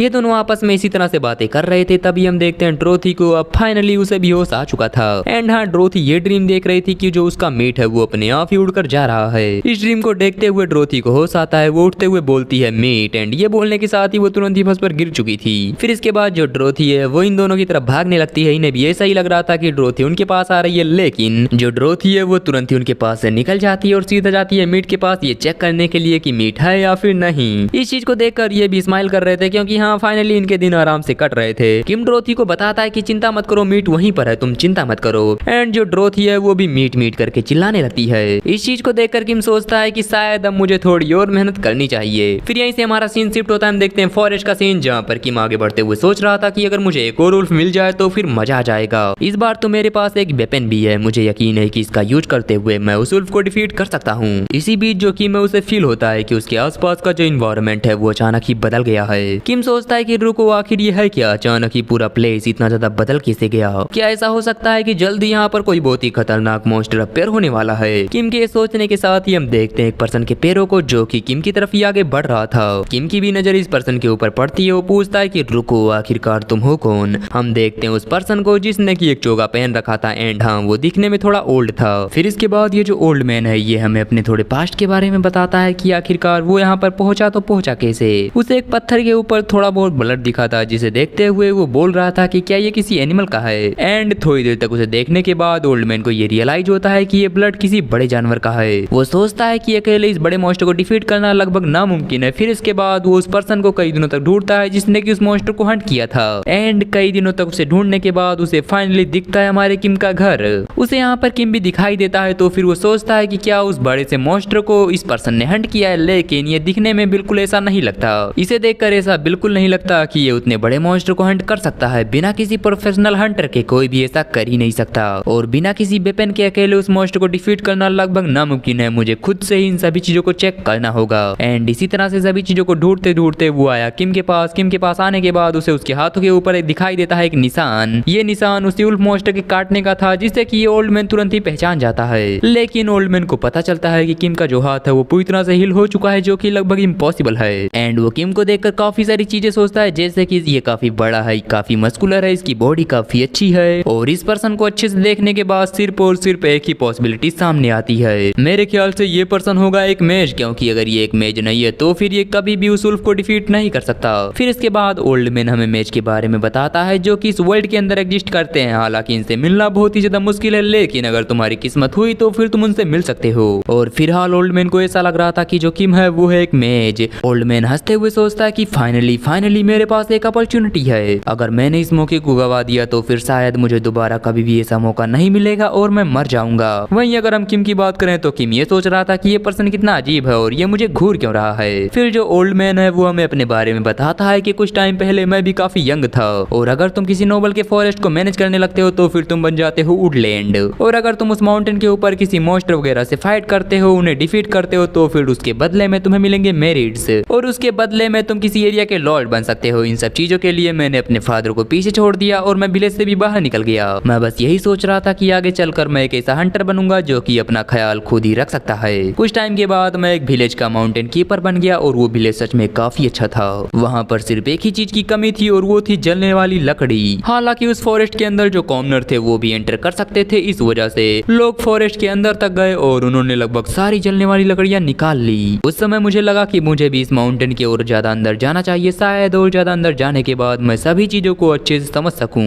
लेकिन मैंने कभी भी इस चीज के ऊपर ध्यान नहीं दिया कि जो कॉमनर है वो ज्यादा फॉरेस्ट के अंदर नहीं जाते, वो सिर्फ और सिर्फ एक ही माउंटेन के ऊपर जाते हैं। बट ये जो पर्सन था ये दूसरे एरिया में चला गया था, फॉरेस्ट के काफी ज्यादा अंदर। वहां पर जाने के बाद इसे थोड़ी बहुत चोट वगैरह भी लग गई थी एंड तभी इसके सामने अपीयर हुए गोबलिन्स। उन गोबलिन्स के साथ में उसके छोटे छोटे बच्चे भी थे जिन्हें देखने के बाद इस पर्सन को कुछ याद आता है। इसे याद आता है कि विलेज के अंदर से जो औरतें गायब हो रही थी, आखिरकार उनके साथ क्या हुआ। उन सभी को इन गोबलिन्स ने पकड़ लिया और फिर उनके साथ क्या हुआ मुझे बताने की जरूरत नहीं, अगर तुमने और भी मांगा देखी है तो फिर तुम्हें पता होगा। एंड हाँ, इस ओल्ड मैन को भी नहीं छोड़ा जाता, इसे पकड़ कर इसका सब कुछ सामान छीन कर इसे कमरे के अंदर बंद कर दिया जाता है। ये काफी सालों तक वहीं पर बंद था, सिर्फ और सिर्फ एक ही बात को याद करते हुए कि वो इन सभी गोबलिन से अपना रिवेंज लेगा। उसके दिमाग में सिर्फ और सिर्फ एक ही चीज थी कि वो अपना रिवेंज लेगा और यहाँ पर जितने भी गोबलिन मॉन्स्टर मौजूद है वो उन सभी के घोंसले को जलाकर उन्हें मार देगा। प्रेजेंट के अंदर ओल्ड मैन सोच रहा था कि ये आदमी ये वो सब कुछ कर सकता है, इसकी पावर इतनी ज्यादा है कि हम सिर्फ उसके बॉडी को देखकर इस चीज को जज नहीं कर सकते।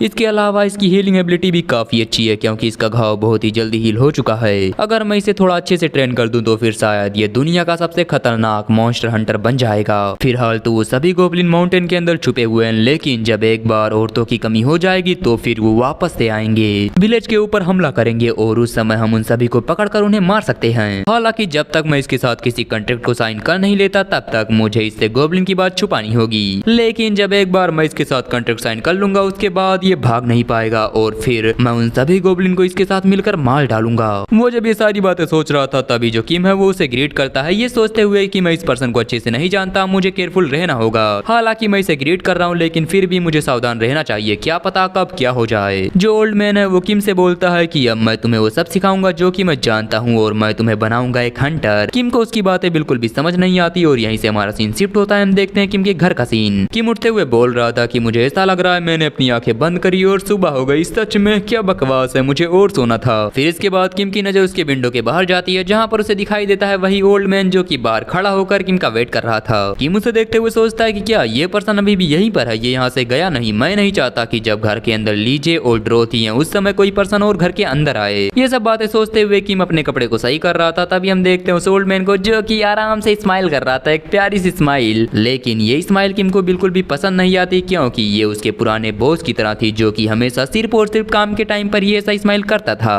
अपना सब कुछ सेट करने के बाद, मतलब कि बैग वगैरह पैक करने के बाद किम यहाँ से जा ही रहा था, तभी उसे पीछे से एक आवाज आती है कि जुहुआन। इस बात को सुनकर किम पीछे घूमते हुए बोलता है कि लीजे चिंता मत करो, मैं जल्दी वापस आ जाऊंगा। हम देखते हैं लीजे को जो कि किम के लिए जल्दी जल्दी लंच वगैरह पैक कर रही थी और किम ये सोच रहा था क्या ये मेरे लिए लंच पैक कर रही है। सच में ये कितनी ज्यादा प्यारी है, एक वाइफ होना बिल्कुल भी बुरा नहीं। फिर इसके बाद हम देखते हैं ड्रोथी को, जब लीजे किम के लिए लंच पैक कर रही है तो फिर जो ड्रोथी है वो कहाँ शांत रुकने वाली थी, वो तुरंत ही भागकर किम के सामने जाकर खड़ी हो जाती है और अपना सर हिलाते हुए बोलती है कि तुम नहीं जा सकते। इसी बीच लीजे भी किम के पास आते हुए बोलती है कि मैंने लंच बॉक्स तैयार कर दिया है। वो किम के बैग में ये लंच रखते हुए बोलती है कि तुम जितनी जल्दी हो सके उतनी जल्दी से खा लेना और घर वापस आ जाना। किम यहाँ पर स्माइल करते हुए ये सोच रहा था कि अब फाइनली मेरे पास भी एक फैमिली है और मैं इस चीज से काफी खुश हूँ। फिर इसके बाद जो किम है वो यहाँ से निकल जाता है। पीछे से लीजे बोलती है कि सही सलामत वापस आना, और फिर इसके बाद जो ड्रोथी है वो भी स्माइल करते हुए बोलती है कि सही सलामत वापस आना। उन दोनों की बात को सुनकर किम यहाँ से जाते हुए बोलता है कि हाँ बिल्कुल मैं सही सलामत वापस आऊंगा। एंड इन दोनों को देखते हुए किम ये सोच रहा था कि सच में मेरी वाइफ और मेरी डॉटर ये दोनों ही बहुत ही प्यारी हैं। वेल फिर हम थोड़ी देर बाद का सीन देखते हैं जहाँ पर जो किम है वो ओल्ड मैन के साथ आगे बढ़ते हुए सोच रहा था कि आखिरकार मैं कब तक चलूंगा। मुझे समझ नहीं आ रहा कि आखिरकार ये ओल्ड मैन मुझे कहाँ ले जाना चाहता है, मैं करूँ तो करूँ क्या। किम जब ये सोच रहा था तभी वो ओल्ड मैन किम की तरफ घूमकर कुछ बोलता है और फिर इसके बाद चुपचाप वापस से आगे बढ़ जाता है। यहाँ पर वो जब आगे बढ़ रहा था उस समय उसके पैरों के निशान जमीन पर पड़ रहे थे। एंड इस चीज को देखने के बाद लिटरली किम एकदम इस्तवाक था। वो बोलता है कि ये ओल्ड मैन आखिरकार इसके फुट स्टेप इतने अजीब कैसे। इसे देखकर ऐसा लगता है कि ये कोई ओल्ड मैन नहीं बल्कि ये कोई जेसीबी है जो कि अपना पैर जमीन पर रख रही है। अगर मैं इस पर्सन से कुछ सीखना चाहता हूँ तो फिर मुझे इसकी नकल करनी होगी, जो ये करता है मुझे भी वही करना होगा। ये सब सोचने के बाद जो किम है वो ओल्ड मैन की तरह ही चलने लगता है और फिर इसके बाद वो हमें बताता है कि ओल्ड मैन ने मुझे काफी कुछ सिखाया। उसने मुझे काफी सारे ट्री दिखाए जो कि उनमें से हर एक ट्री अलग था। एंड हाँ इस ओल्ड मैन ने किम को काफी सारी चीजें सिखाई, मतलब कि बहुत चीजें जो कि किम अच्छे से याद नहीं कर पाया। एंड इसी तरह से चलते चलते ये एक माउंटेन पर पहुंचते हैं जहाँ पर किम जो है वो तुरंत ही आराम से बैठ जाता है। वहीं जो ओल्ड मैन है वो अपने पास से सूखे हुए मीट को बाहर निकालता है और उसे खाने लगता है और किम की तरफ इशारा करता है कि तुम भी शुरू करो। उसके इस बात को सुनने के साथ ही किम काफी खुश हो गया था। वो तुरंत ही अपना लंच बॉक्स खोलते हुए बोलता है कि फाइनली अब मैं खा सकता हूँ। लेकिन वो इस चीज को खाता उससे पहले ही जो ओल्ड मैन है वो बोलता है कि रुको।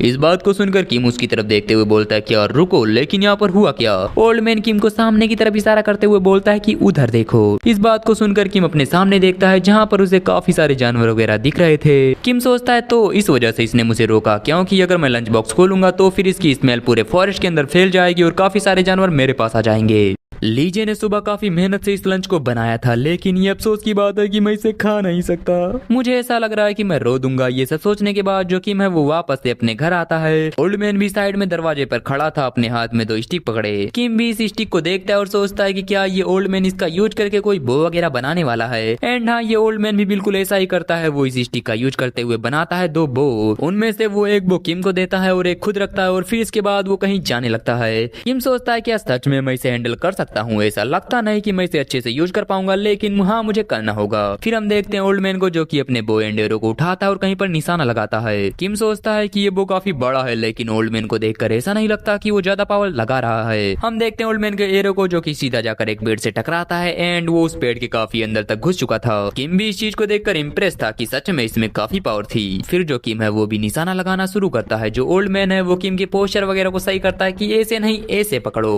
किम भी बिल्कुल वैसा ही करते हुए सोच रहा था कि मुझे एकदम ही सीधा रहकर निशाना लगाना होगा। मुझे पूरी तरह से अपना फोकस एक ही चीज पर रखना होगा। वो अपने बीते हुए दिनों को याद करता है कि आखिरकार उन सभी दिनों में किम ने क्या क्या किया। वो सोचता है कि अगर मैं एक ऐसा पर्सन बनना चाहता हूँ जो कि अपने वाइफ और अपने डॉटर को बचाना चाहता है तो फिर मुझे ये करना ही होगा। फिर यहीं से हमारा सीन शिफ्ट होता है। हम देखते हैं किम के घर का सीन जहाँ पर ड्रोथी आराम से बेड पर लेटते हुए सोच रही थी कि आज तो मजा आ गया, मैं रोज इस तरह से मीट खाना चाहती हूँ, मुझे वो काफी पसंद है। वो बोलती है कि मेरा पेट पूरी तरह से भर चुका है, मैं चाहती हूँ कि मैं और और ज्यादा खाऊं लेकिन मैं खा नहीं सकती। इसी बीच उस साइड से लीजे की हंसने की आवाज आती है एंड यहाँ पर जो लीजे है वो सच में काफी स्माइल वगैरह कर रही थी। डोरथी सोचती है कि जुहुआन के आने के बाद लीजे काफी बदल चुकी है, वो पहले स्माइल नहीं करती थी लेकिन अब वो हमेशा स्माइल करती है। वैसे मैं तो ये सोच रही हूँ कि मेरा खाना जल्दी से पच जाए और मैं जाकर और ज्यादा मीट खा सकूं। इसी बीच जो डोरथी है वो ये सोचती है कि आखिरकार जुहुआन है कौन, वो लीजे का पति है लेकिन आखिरकार वो मेरा क्या है। लीजे और किम ये दोनों मेरे रियल मॉम डैड नहीं है, क्या होगा अगर ये दोनों मुझे अकेले छोड़कर कहीं चले गए तो। किम लीजे का पति है, इसका मतलब वो लीजे को अपने साथ लेकर जाएगा, लेकिन डोरथी के बारे में क्या, वो क्या करेगी। ये सब सोचने के साथ ही डोरथी की नींद खुल जाती है। वो उठते हुए बोलती है कि सभी लोग कहाँ चले गए, क्या सभी लोग चले गए। इसी बीच डोरथी सुनती है एक आवाज जहाँ पर कोई बोल रहा था कि तुम यूजलेस हो, अगर तुम कोई लड़का होती तो फिर तुम मेरे साथ काम कर सकती थी, लेकिन तुम एक लड़की हो जो कि किसी भी काम की नहीं। एंड ये बातें डोरथी के पहले डैड ने बोला था। इन सभी बातों को याद करके डोरथी काफी परेशान हो रही थी। वो तुरंत ही मीट की तरफ भागते हुए बोलती है मीट मीट, क्या वो चला गया। लेकिन बाल्टी के अंदर डोरथी को दिखाई देता है कि हाँ यहाँ पर मीट है। इसी बीच डोरथी बाहर से किसी आवाज को सुनती है जहाँ पर कोई बोल रहा था कि तुम मुझसे झूठ बोलने की हिम्मत मत करना। इस बात को सुनकर डोरथी बहुत ही ज्यादा घबरा चुकी थी, उसकी पूरी बॉडी शेक करने लगती है। वो तुरंत ही विंडो के पास जाकर बाहर देखती है, तब उसे दिखाई देते हैं कुछ लोग। ये वही लोग थे जो कि बार बार डोरथी के डैड को बुली करते थे, मतलब कि उन्हें पीट कर उनसे सामान वगैरह छीन लेते थे। एंड इन्हें देखने के बाद डोरथी काफी डर गई थी कि आखिर ये यहाँ पर क्यों हैं। फिर वो लीजे के बारे में सोचती है कि आखिर लीजे कहाँ गई, अगर मेरी पहली मॉम की तरह इन्होंने लीजे को भी पीट कर आत्मरा कर दिया तो फिर क्या होगा। हम देखते हैं उन्हीं तीनों को जिन्होंने लीजे की गर्दन पकड़ रखी थी और वो लीजे से बोल रहे थे कि ये स्मेल कैसी, मुझे बताओ ये स्मेल कैसी, क्या तुमने हमारे पास से मीट को चुराया है। लीजे बताती है कि नहीं मैंने तुम्हारे पास से मीट को नहीं चुराया, उसे मेरे हस्बैंड ने हंट किया है। इस बात को सुनकर वो हंसते हुए बोलते हैं ये क्या बकवास है, वो पर्सन जिसे हंट करना आता ही नहीं, तुम ये बोल रही हो कि उसने हंट किया है। वो लीजे को इसी तरह से और भी ज्यादा बुली करते हैं, लेकिन लीजे उन्हें बताती है कि नहीं मैंने कोई भी चोरी नहीं की है, सच में मेरे हस्बैंड ने इसे हंट किया है। एंड लीजे की इन सारी बातों को सुनने के बाद वो लीजे को साइड में फेंकते हैं और सीधा जाते हैं घर के अंदर। उन्हें घर के अंदर उल्फ का एक खाल दिखाई देता है, जिसे देखने के साथ ही ये लोग बोलते हैं क्या एक उल्फ का खाल, ये तो सच में काफी महंगा होगा, हम इसे बेचकर काफी अच्छे खासे पैसे कमा सकते हैं। फिर इसके बाद ये घर के अंदर और भी काफी सारी चीजें ढूंढने लगते हैं कि आखिरकार यहाँ पर क्या क्या है। यहीं पर जो डोरथी है वो बेड के नीचे छुपी हुई थी, उसे काफी डर लग रहा था कि अगर इन्होंने डोरथी को ढूंढ लिया तो फिर वो उसे भी पीटेंगे। इसी बीच जो लीजे है वो तुरंत ही उस खाल के सामने आकर खड़ी हो जाती है और बोलती है कि नहीं तुम इसे नहीं ले जा सकते, ये हमारा है, इस मॉन्स्टर को मेरे हस्बैंड ने हंट किया था, इस वजह से तुम इस चीज को नहीं ले जा सकते। इनमें से कोई भी लीजे की बात को नहीं मानता, क्योंकि वो यहाँ पर इसी इरादे से आए थे कि वो लीजे के सारे सामान को चोरी कर लेंगे या फिर लूट लेंगे। येलो ईयर वाला बंदा लीजे की गर्दन को पकड़कर चिल्लाते हुए बोलता है कि तुम अपनी बकवास बंद करो, तुम्हें क्या लगता है तुम्हारा पति इन सभी चीजों को हंट कर पाएगा, मेरे ख्याल से अब तक वो फॉरेस्ट के अंदर मर चुका होगा, क्या तुम मेरी बात समझ गई। ये बोलने के बाद वो लीजे को साइड में फेंकता है, जिसकी वजह से लीजे सीधा गिरती है जमीन पर। एंड अपना सर उठाने के साथ ही लीजे को अपने सामने दिखाई देती है डोरथी, जो की बेड के अंदर छुपी हुई थी। डोरथी को देखने के साथ ही लीजे को समझ में आ जाता है कि जो डोरथी है वो यहाँ पर छुपी हुई है एंड लीजे को डोरथी के बारे में इन सभी को नहीं बताना चाहिए। वो तुरंत ही अपना सर घुमा लेती है ताकि इन सभी को डोरथी के बारे में पता ना चले। लीजे को इस तरह से देखकर डोरथी सोचती है कि रुको, क्या ये इस तरह से प्रिटेंड कर रही है कि इसने मुझे देखा ही नहीं। मुझे आज खुद से नफरत हो रही है, मैं हमेशा ऐसा ही करती हूँ, मैं हमेशा अकेली जाकर छुप जाती हूँ और लीजे के बारे में कुछ सोचती ही नहीं। बट आखिरकार मुझे क्या करना चाहिए, क्या मैं यहाँ पर लीजे की मदद कर सकती हूँ। डोरथी के सोचने के बाद हम उन्हीं तीनों का सीन देखते हैं, जहाँ पर येलो हेयर लीजे को देखकर हंसते हुए बोल रहा था कि ओ तुम्हारी लाइफ को देखकर ऐसा लग रहा है कि आजकल तुम काफी अच्छी लाइफ जी रही हो, इंटरेस्टिंग। शायद तुम्हारा हस्बैंड थोड़ा बदल गया है, लेकिन सोचो अगर उस माउंटेन गार्डियन को तुम्हारे हस्बैंड के बारे में पता चल गया तो फिर क्या होगा। फिर येलो हेयर के साइड में खड़ा दूसरा बंदा बोलता है कि जो लीजे का हस्बैंड है अगर उसे इनके बारे में पता चल गया तो फिर वो इनके साथ क्या करेगा। येलो हेयर बोलता है कि चिंता मत करो, उसे हमारी लैंग्वेज आती नहीं तो फिर कोई बड़ा इशू नहीं होने वाला, बस वो हमें जाते हुए पकड़े ना। फिर येलो हेयर लीजे को उठाते हुए बोलता है कि हम इसे लेकर फॉरेस्ट के अंदर जाएंगे ताकि उसके पति को कभी भी लीजे के बारे में पता ना चल सके। लीजे को उठाने के बाद वो अपने बाकी साथियों से बोलता है कि यहाँ पर जो भी सामान है तुम सभी लोग वो सब उठा लो, हम निकलने वाले हैं। फिर वो लीजे से बोलता है कि देखो तुम अपने हस्बैंड को इन सभी चीजों के बारे में मत बताना, क्योंकि अगर उसे पता चल गया तो फिर हम आधी रात को आएंगे और तुम्हारी झोपड़ी वगैरह को पूरी तरह से जलाकर राख कर देंगे, क्या तुम मेरी बात समझ गई। लीजे उन्हें अब भी रोकने का ट्राई करती है, लेकिन वो लीजे की बात को नहीं सुनते एंड उसके जो पीछे बाकी खड़े लोग थे वो मीट और खाल वगैरह को उठाते हैं और यहाँ से जाने लगते हैं। उन सभी के यहाँ से जाने के बाद हम देखते हैं डोरथी को, जो कि धीरे धीरे करके अपने बेड से बाहर निकलती है। वो बाहर निकलते हुए सोच रही थी कि वो सभी लोग लीजे को अपने साथ ले गए, मुझे ऐसा लगता है कि जल्दी कुछ बुरा होने वाला है, अगर वो वापस नहीं आएगा तो फिर क्या होगा, क्या हम लीजे को खो देंगे। एंड हाँ, ये यहाँ पर किम की बात कर रही है। वो अभी भी अपने माउथ के ऊपर हाथ को रख जाकर खुद को शांत करने का ट्राई करती है ताकि वो बिल्कुल भी आवाज ना करे, बट ऐसा होता नहीं। यहाँ पर ड्रोथी भी थोड़ी देर बाद रोने लगती है, ये बोलते हुए कि जुहान आखिर तुम कहाँ पर हो। एंड हाँ, इन सभी को भी घर के अंदर से थोड़ी बहुत रोने की आवाज आती है, लेकिन ये उस पर ज्यादा ध्यान नहीं देते और बस चुपचाप आगे बढ़ जाते हैं। वहीं दूसरी तरफ हम देखते हैं किम को, जो कि घर की तरफ आगे बढ़ते हुए बोल रहा था कि सच में आज का दिन तो काफी लंबा था। थोड़ा सा आगे बढ़ने के साथ ही जिन्हों को कुछ आवाज सुनाई देती है। जब वो ओल्ड मैन की तरफ देखता है तो फिर ओल्ड मैन सामने की तरफ इशारा करता है कि आवाज वहां से आ रही है। जो किम है वो ओल्ड मैन के इशारे पर ध्यान नहीं देता और उसका थैंक्स करता है मुझे इतना कुछ सिखाने के लिए। इसी बीच किम को घर के अंदर से किसी के चिल्लाने की आवाज आती है। वो थोड़ा परेशान होते हुए बोलता है कि ड्रोथी ड्रोथी क्या तुम हो। वो सोचता है कि ड्रोथी कभी भी इस तरह से नहीं रोती, आखिरकार घर के अंदर हुआ क्या, कहीं ऐसा तो नहीं कि लीजे और ड्रोथी को कुछ हो गया, मुझे जल्द ही जाना होगा। ये सोचने के साथ ही जो किम है वो सीधा घर की तरफ भागने लगता है। वो काफी स्पीड के साथ घर की तरफ जा रहा था, तभी रास्ते में उसे दिखाई देती है लीजे और वही तीनों लोग जिन्होंने की लीजे को पकड़ रखा था। लीजे को इस हालत में देखने के साथ ही किम का पारा हाई हो जाता है। वो सोचता है कि रुको, क्या मुझे इन सभी को मार देना चाहिए। एंड हाँ, जो किम है वो काफी स्पीड के साथ इनकी तरफ आगे बढ़ता है। जो रेड हियर वो बिल्कुल भी रिएक्ट कर पाता उससे पहले सीधा उसके फेस पर पड़ता है एक पंच और इसी पंच के अंदर वो बंदा नॉकआउट हो चुका था। लीजे भी यहाँ पर किम को देखकर थोड़ी खुश थी और उसकी इतनी ज्यादा पावर को देखने के बाद थोड़ी हैरान भी। फिर जो किम है वो सीधा बाकी दोनों की तरफ आगे बढ़ता है। वो सीधा जाकर ब्लैक हियर वाले पर्सन के गले को पकड़ता है एंड फिर उसके फेस पर एक जोरदार कोहनी मारता है, जिसकी वजह से इसकी हालत काफी खराब हो चुकी थी। उसके माउथ से ब्लड निकल रहा था एंड हाँ, इसी के साथ ये बंदा भी नॉकआउट हो चुका था। अब लास्ट में वही येलो हियर वाला बंदा बचा था, जो कि गुस्से में किम के ऊपर अटैक करने का ट्राई करता है, बट ऑफ कोर्स वो ऐसा कुछ नहीं कर पाता, क्योंकि जो किम है वो तुरंत ही उसे पेट से पकड़ता है और फिर उठाकर उसे पटकता है जोर से जमीन के ऊपर। जमीन पर गिरने के साथ ही उस बंदे की हालत काफी खराब हो चुकी थी। जो किम है वो तुरंत ही उसके माउथ को पकड़ता है और अपने पंच से उसे मारने जा ही रहा था। इस समय किम सोचता है कि नहीं, मैं यहाँ पर रुक नहीं सकता, ये लोग बहुत ही ज्यादा घिनौने हैं। अगर मैं इन सभी को एक बार अच्छे सबक सिखाता हूँ तो फिर शायद ये दोबारा मेरी फैमिली के ऊपर अटैक करने का ट्राई करे ही ना।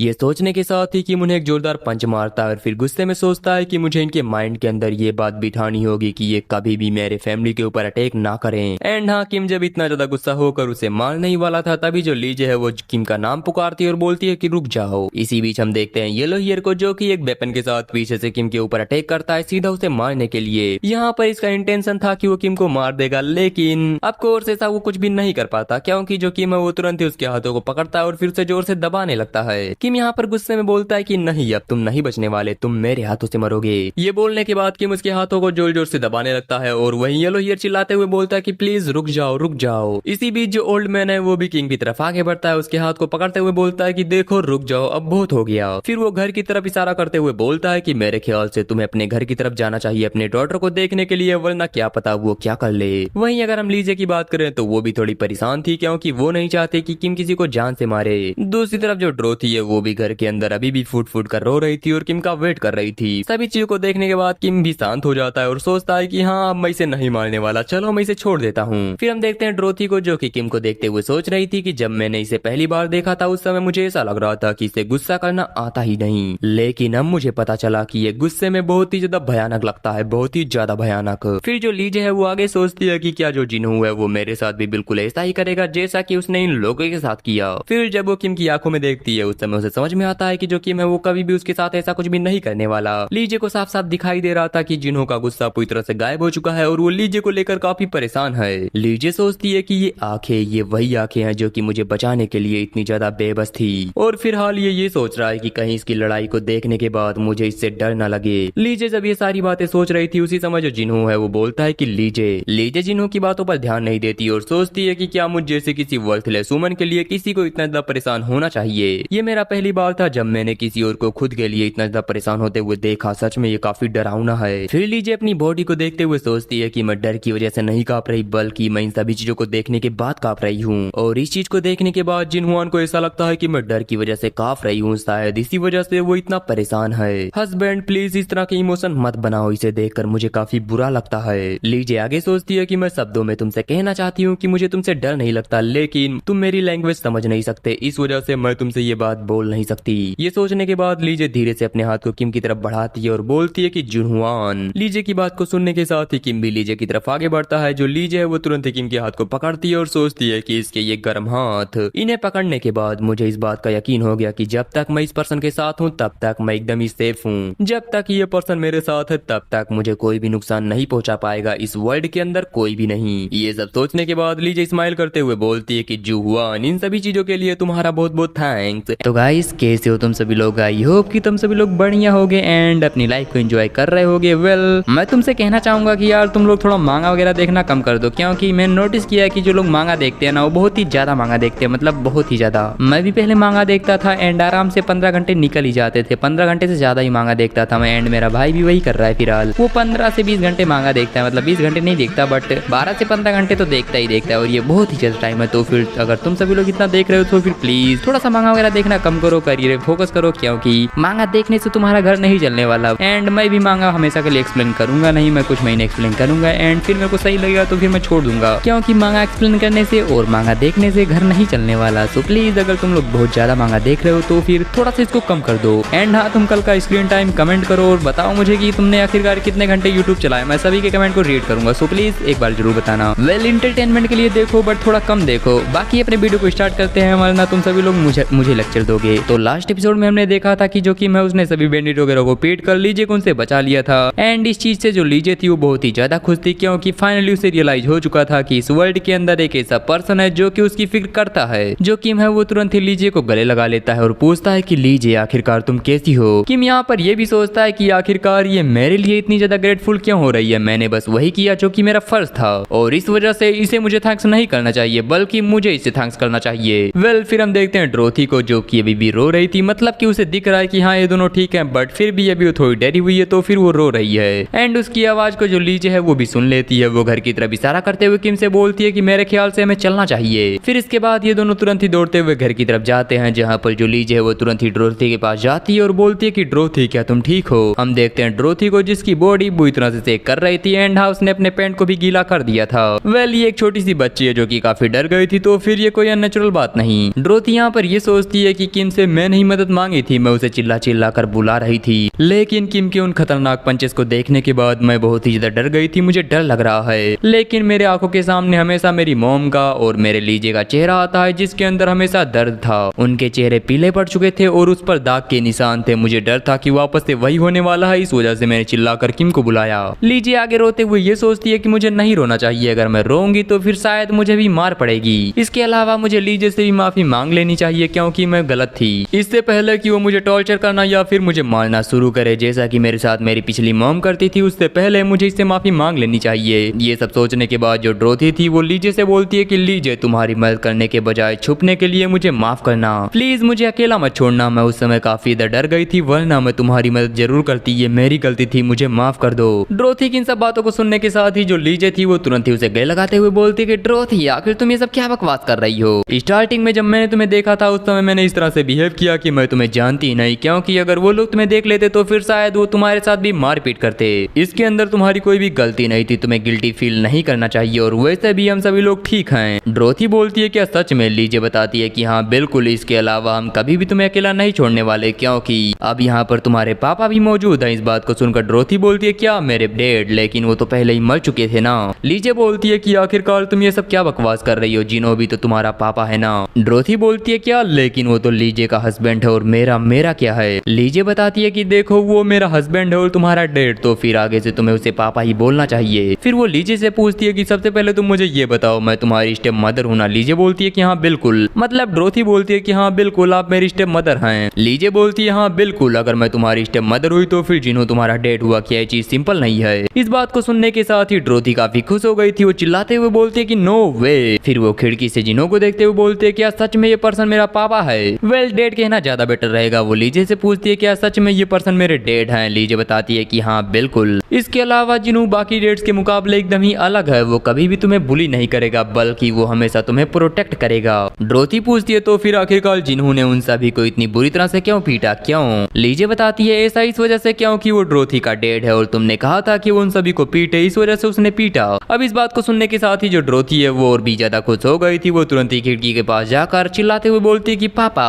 लेकिन जो जिन्हों है वो ड्रोथी की बातों को सुन नहीं पाता। वहीं जो ड्रोथी है वो ये सोच रही थी कि ये बड़ा आदमी जिसके काफी बड़े बड़े हाथ पैर हैं, ये है ड्रोथी का डैड, एक ताकतवर और अमेजिंग पर्सन जो कि हमेशा लीजे और ड्रोथी की प्रोटेक्शन करेगा। वो कभी भी हमें पीटता नहीं और जब कभी भी हम सोते हैं तो फिर वो हमेशा हमारे साथ होता है। वो हमेशा मेरी तरफ स्माइल करते हुए देखता है। उसने मुझे मीट दिया, इसके अलावा एक नाम भी। सच में इन सभी बातों को सोचकर कितना इतना अच्छा लगता है कि मुझे मेरा नाम मेरे डैड ने दिया, ना कि किसी और ने। ये सारी चीजें सोचने के बाद जो ड्रोथी है वो किम के पास जाती है और चिल्लाते हुए बोलती है कि पापा। यहाँ पर जो किम है वो ड्रोथी को अपनी तरफ आते हुए देखता है, हालांकि वो समझ नहीं पाता कि आखिरकार ये बोल क्या रही है। फिर इसके बाद जो किम है वो ड्रोथी की तरफ अपने हाथ को आगे बढ़ाता है और तुरंत ही उसे गले लगा लेता है। किम यहाँ पर ये सोच रहा था कि ड्रोथी चिल्ला चिल्ला कर कोई एक शब्द बोल रही है, लेकिन ये अफसोस की बात है कि मैं उसे बिल्कुल भी समझ नहीं पा रहा। ये एक ऐसा वर्ड है जिसे मैंने आज से पहले कभी सुना नहीं, लेकिन शायद मैं इसे फील कर सकता हूँ। ये सब सोचने के बाद जो किम है वो ड्रोथी को गले लगा लेता है। तभी उसे यहाँ पर एक अजीब सी स्मेल फील होती है। किम को रियलाइज होता है कि ड्रोथी ने अपने कपड़े गीले कर दिए हैं। वो सोचता है कि सच में ये बच्ची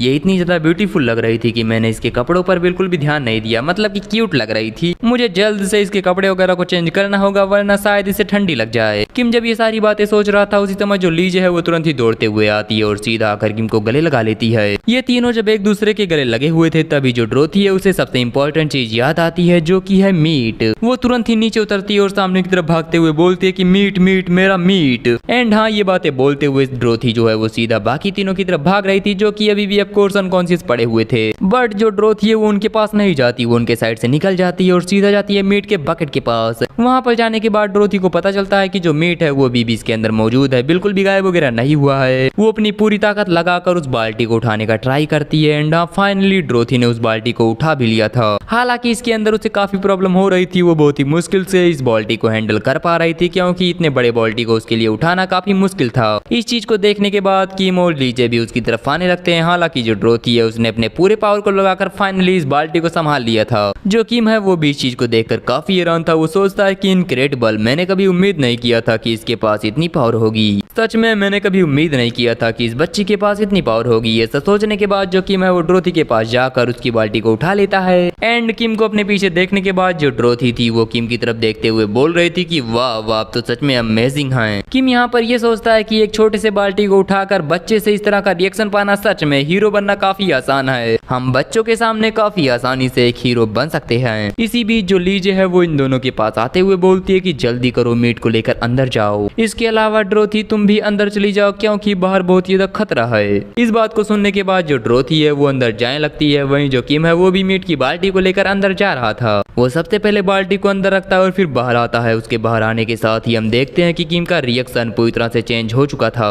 वो सीधा आगे बढ़ रहा था उन तीनों की तरफ, जो कि अभी भी अनकॉन्शियस पड़े थे। हालांकि अब धीरे धीरे करके उन्हें होश आ रहा था। किम उन्हें यूं घूर कर देखता है कि मानो किम उन्हें मार देगा। किम का इंटेंशन उन्हें जिंदा छोड़ने का था ही नहीं, बट किम ऐसा कर पाता उससे पहले जो ओल्ड मैन है वो तुरंत ही बीच में आता है और किम को बताता है कि तुम लोगों को मार नहीं सकते, ये गलत है, एक क्राइम है। उसकी बातों को किम ठीक से समझ नहीं पाता, लेकिन वो बोलता है कि क्या तुम मुझसे ये कहना चाहते हो कि मैं इन्हें जाने दूं, जान से ना मारूं। किम सोचता है कि हाँ ठीक है, मैं इन्हें मार नहीं सकता, क्योंकि अगर मैंने इन्हें मारा तो फिर मुझे वापस से स्लेव बना दिया जाएगा और पता नहीं मेरी फैमिली का क्या होगा, क्योंकि अब मैं अकेला नहीं हूँ, मेरे पास एक फैमिली है और मुझे इनकी रिस्पॉन्सिबिलिटी उठानी होगी। मैं कोई ऐसा काम नहीं कर सकता जिसकी वजह से मेरी फैमिली पर आ जाए। लेकिन हाँ, मैं इनसे एक बात जरूर कहना चाहूंगा कि अगर हमारी मुलाकात दोबारा हुई तो फिर इनका इंजाम मुझसे भी बदतर होगा। किम जब ये सारी बातें सोच ही रहा था, तभी जो ओल्ड मैन है वो एक तरफ इशारा करते हुए बताता है कि उधर देखो। किम जब उस तरफ जाता है तो फिर उसे अपने सामने उसके घर के अंदर से लाई हुई चीजें दिखाई देती हैं, जैसे कि उस उल्फ का मास्क और कुछ चीजें। उन चीजों को देखने के बाद जो किम है वो लीजे और ड्रोथी की तरफ देखता है, जहाँ पर वो दोनों बहुत ही ज्यादा खुश थी। मतलब कि उनके फेस को देखकर ऐसा लग रहा था कि उन्हें अब किसी भी चीज की चिंता नहीं है, एक ऐसा पर्सन है जो कि उनकी प्रोटेक्शन करेगा।